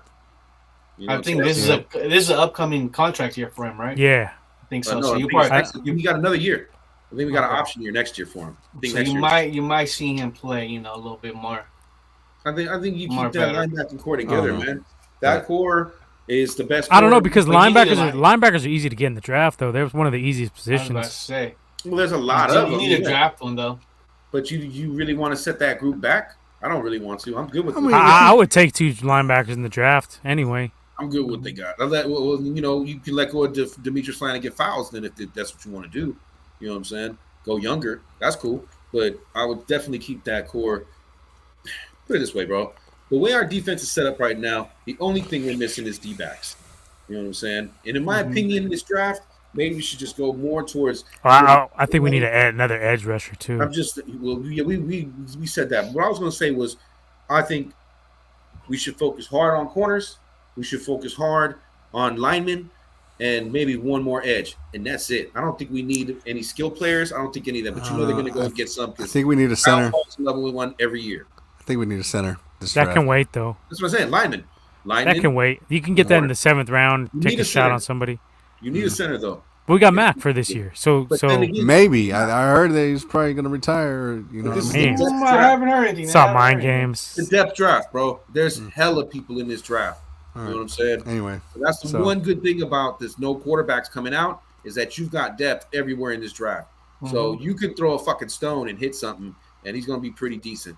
So I don't think we have too much to worry about in that regard, because they're saying into the 6th round you're going to find fucking, upside guys. Gems, huh? Yeah, they're going to be out there, they said. And we've got 9 picks, bro. We can package some of this shit together and move up a little higher if we want to. We're in a good position to do all that. I don't know. But all right, fuck it. What else we got going on? NFL news, huh? What we hear? That was Niner news. That's Niner news. Let's wrap this up. Let's just what we're watching real quick. Any good shows we're watching, and then we'll get the fuck out of here. I'm on Snowfall, of course. Fuck with that shit. They started. They start that 4th season. First 2 episodes. They weren't that great. The first 2 episodes, they were okay, but I mean, if you're a fan of the show, you're gonna like it, of course. I'm waiting for another episode to drop so I can binge a nice 3 hours of it. I think it might drop tonight, if I'm not mistaken. Right. Or maybe it's supposed to come out mid-March. It's already out. Nah, it's out. I watched the first 2 episodes already. You stream it on Hulu. And I heard the first episode was like 2 hours, right? No, it was just 2 episodes. Oh, 2 episodes. Okay. First 2 episodes dropped at the same All time. right, gotcha. So I watched that. What else? I finished Peacemaker. That show's pretty good. I liked it. Still gotta watch that. I'm Little- on episode. It was funny. I don't really fuck with Cena, but that shit was funny. I gotta say.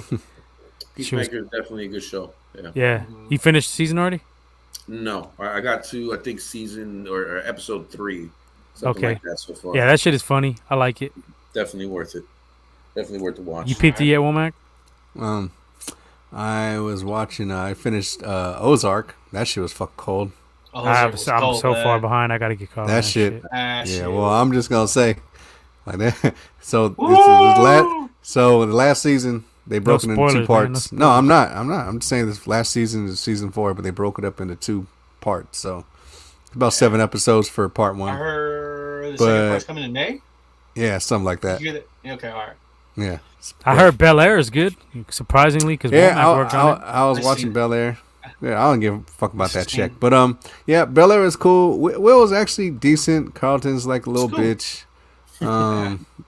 Hillary's like awesome, and then they had Ashley on like some other shit. But Yeah, I'm gonna watch it. I'm gonna watch it probably needless to tomorrow. discuss. Yeah, She's on It's some other good. shit. That's I all I'm thought saying. it was But good. it was cool. yeah. I thought it was gonna be on some corny shit, but it's not. It's actually pretty good. It's not, they be swearing in there and shit. So that's Yeah. what, it was like. Yeah, I was like, Because oh, it's on Peacock, right? It's not Yeah. on. Yeah. Yeah. Okay. I don't know what you're saying, but they fucking had Carlton's on some more other ass shit No, too. I Like, was like, oh shit, Carl. Damn, Carl.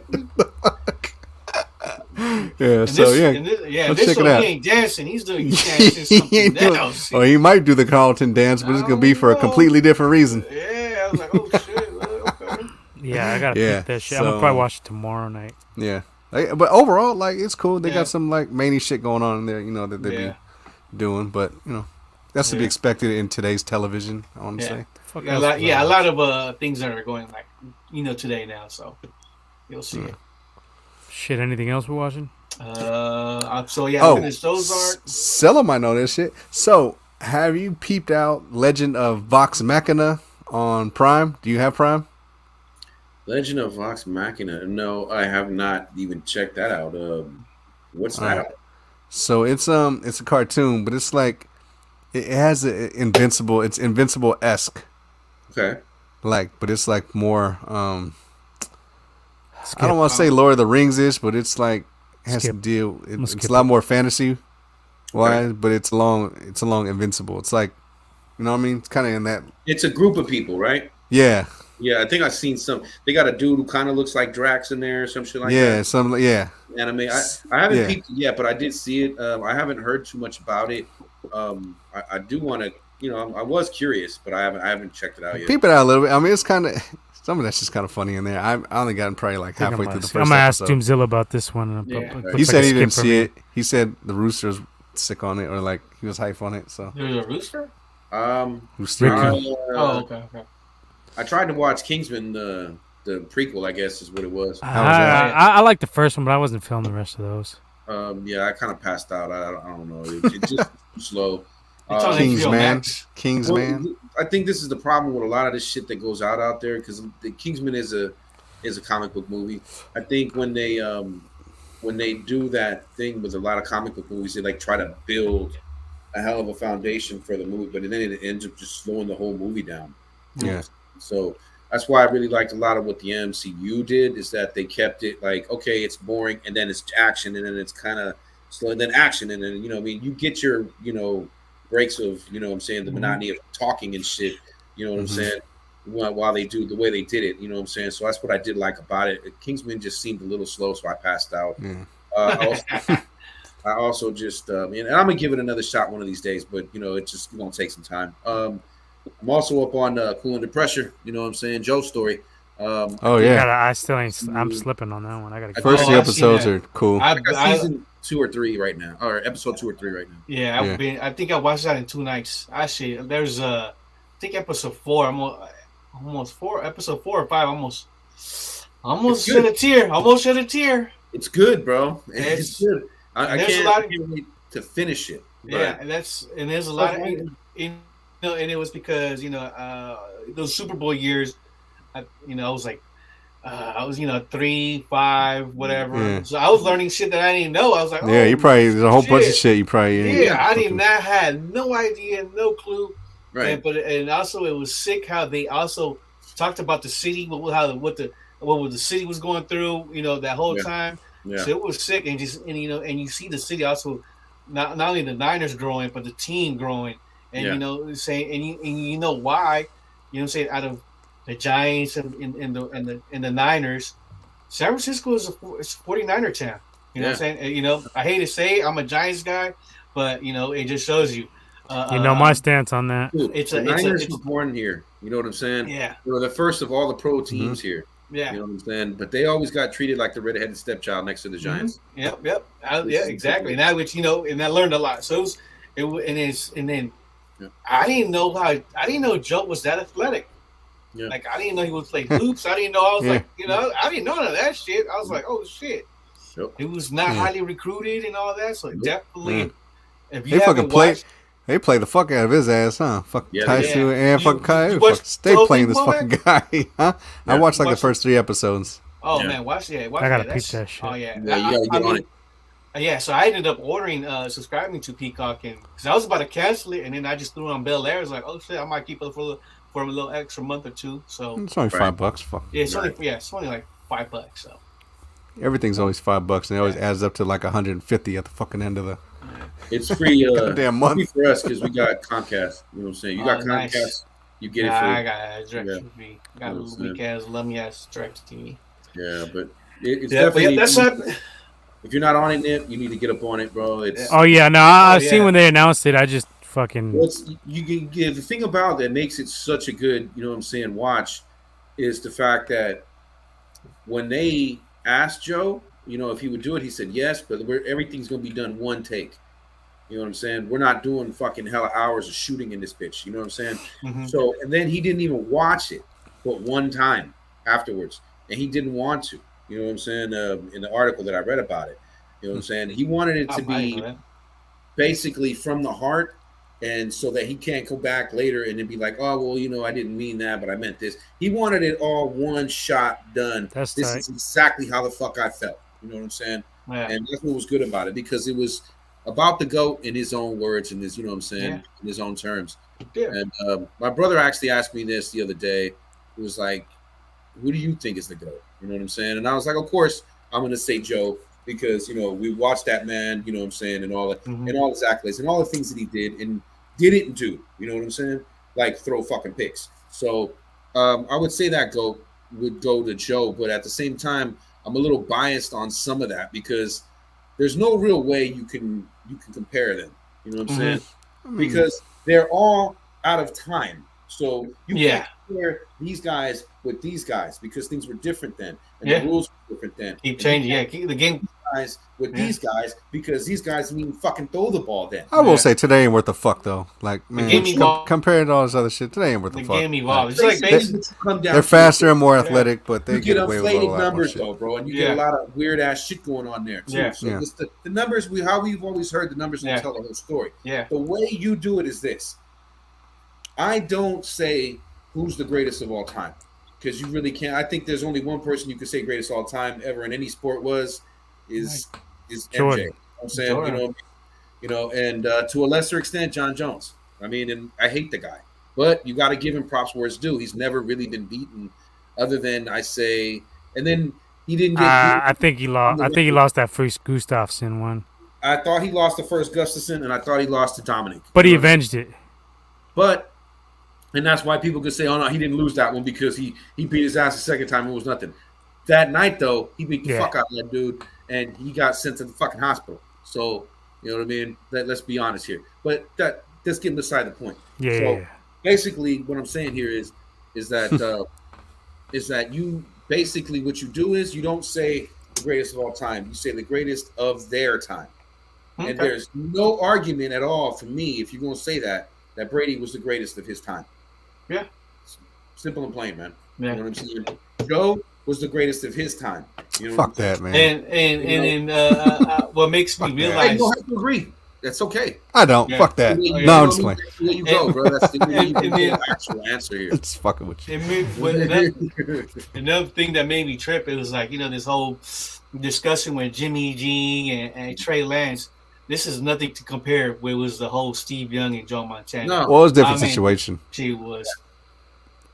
Because because you're coming off a motherfucker who won 2 Super Bowls already, was probably coming off his 3rd, and a motherfucker who wanted to take this dude's spot. But how you gonna try to take a motherfucking spot who just won 3 Super Bowls? Like, you know what I'm saying? He's entrenched. It was a whole. I mean, I feel bad for what's his name for Bill Walsh. I mean, cause shit. I didn't. He wanted that shit. He orchestrated that whole fucking look. But that's some stress. Eddie D stressed his ass. I love Bill, and I'm mad at Bill too, because had he never left, who knows how much harder we could have pushed that bitch. When lost to them fucking Cowboys, I know that. Hey, you know what I'm saying? So, and I love Coach Seifert too, though, bro. Fucking Mission Native, homie. You know what I'm saying? So, I'm a love coach too, but at the same time, Seifert too put in that Native, that situation. Yeah. Like, what the fuck? He got Joe and he got upcoming. You know what I'm saying? Mm-hmm. It's just wild. This is wild. Yep. I mean, you can imagine all the at that time, if you had podcasts, Twitter, and all that shit, it'll be fucking it'll be a war. It'll be a war. Yeah, I think it would have ruined the fucking franchise shit back in the day. Yeah. Oh my god. I think everything would have fell apart. I think more motherfuckers would have been emotional and all in their feelings and fucking. Oh man.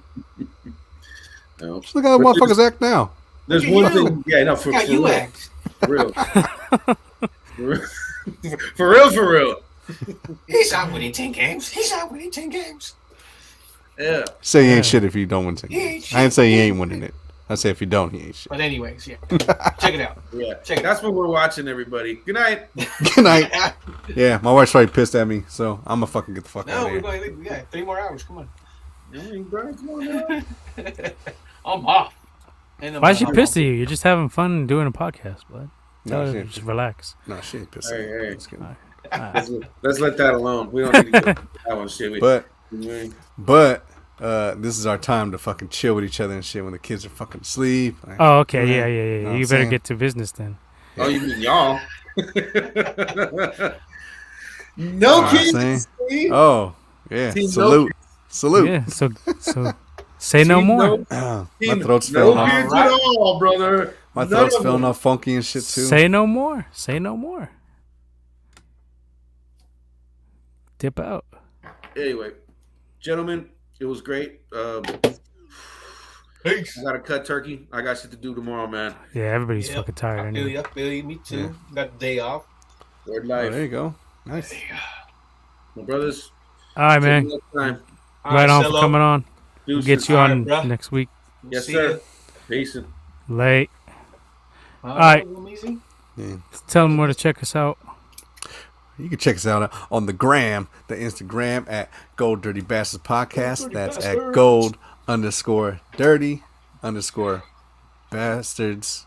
I almost forgot. With a Z? Remember the Z? Don't forget the Z. It's _podcast. So you can catch us over there. And we're on the Twitters. And Twitters is kind of, I don't know. I be on it, then I don't be on it. Twitter's fucking weird. But we got Twitter too. What's our Twitter, Leo? It's at Gold Bastards. With a Z. Just Gold Bastards.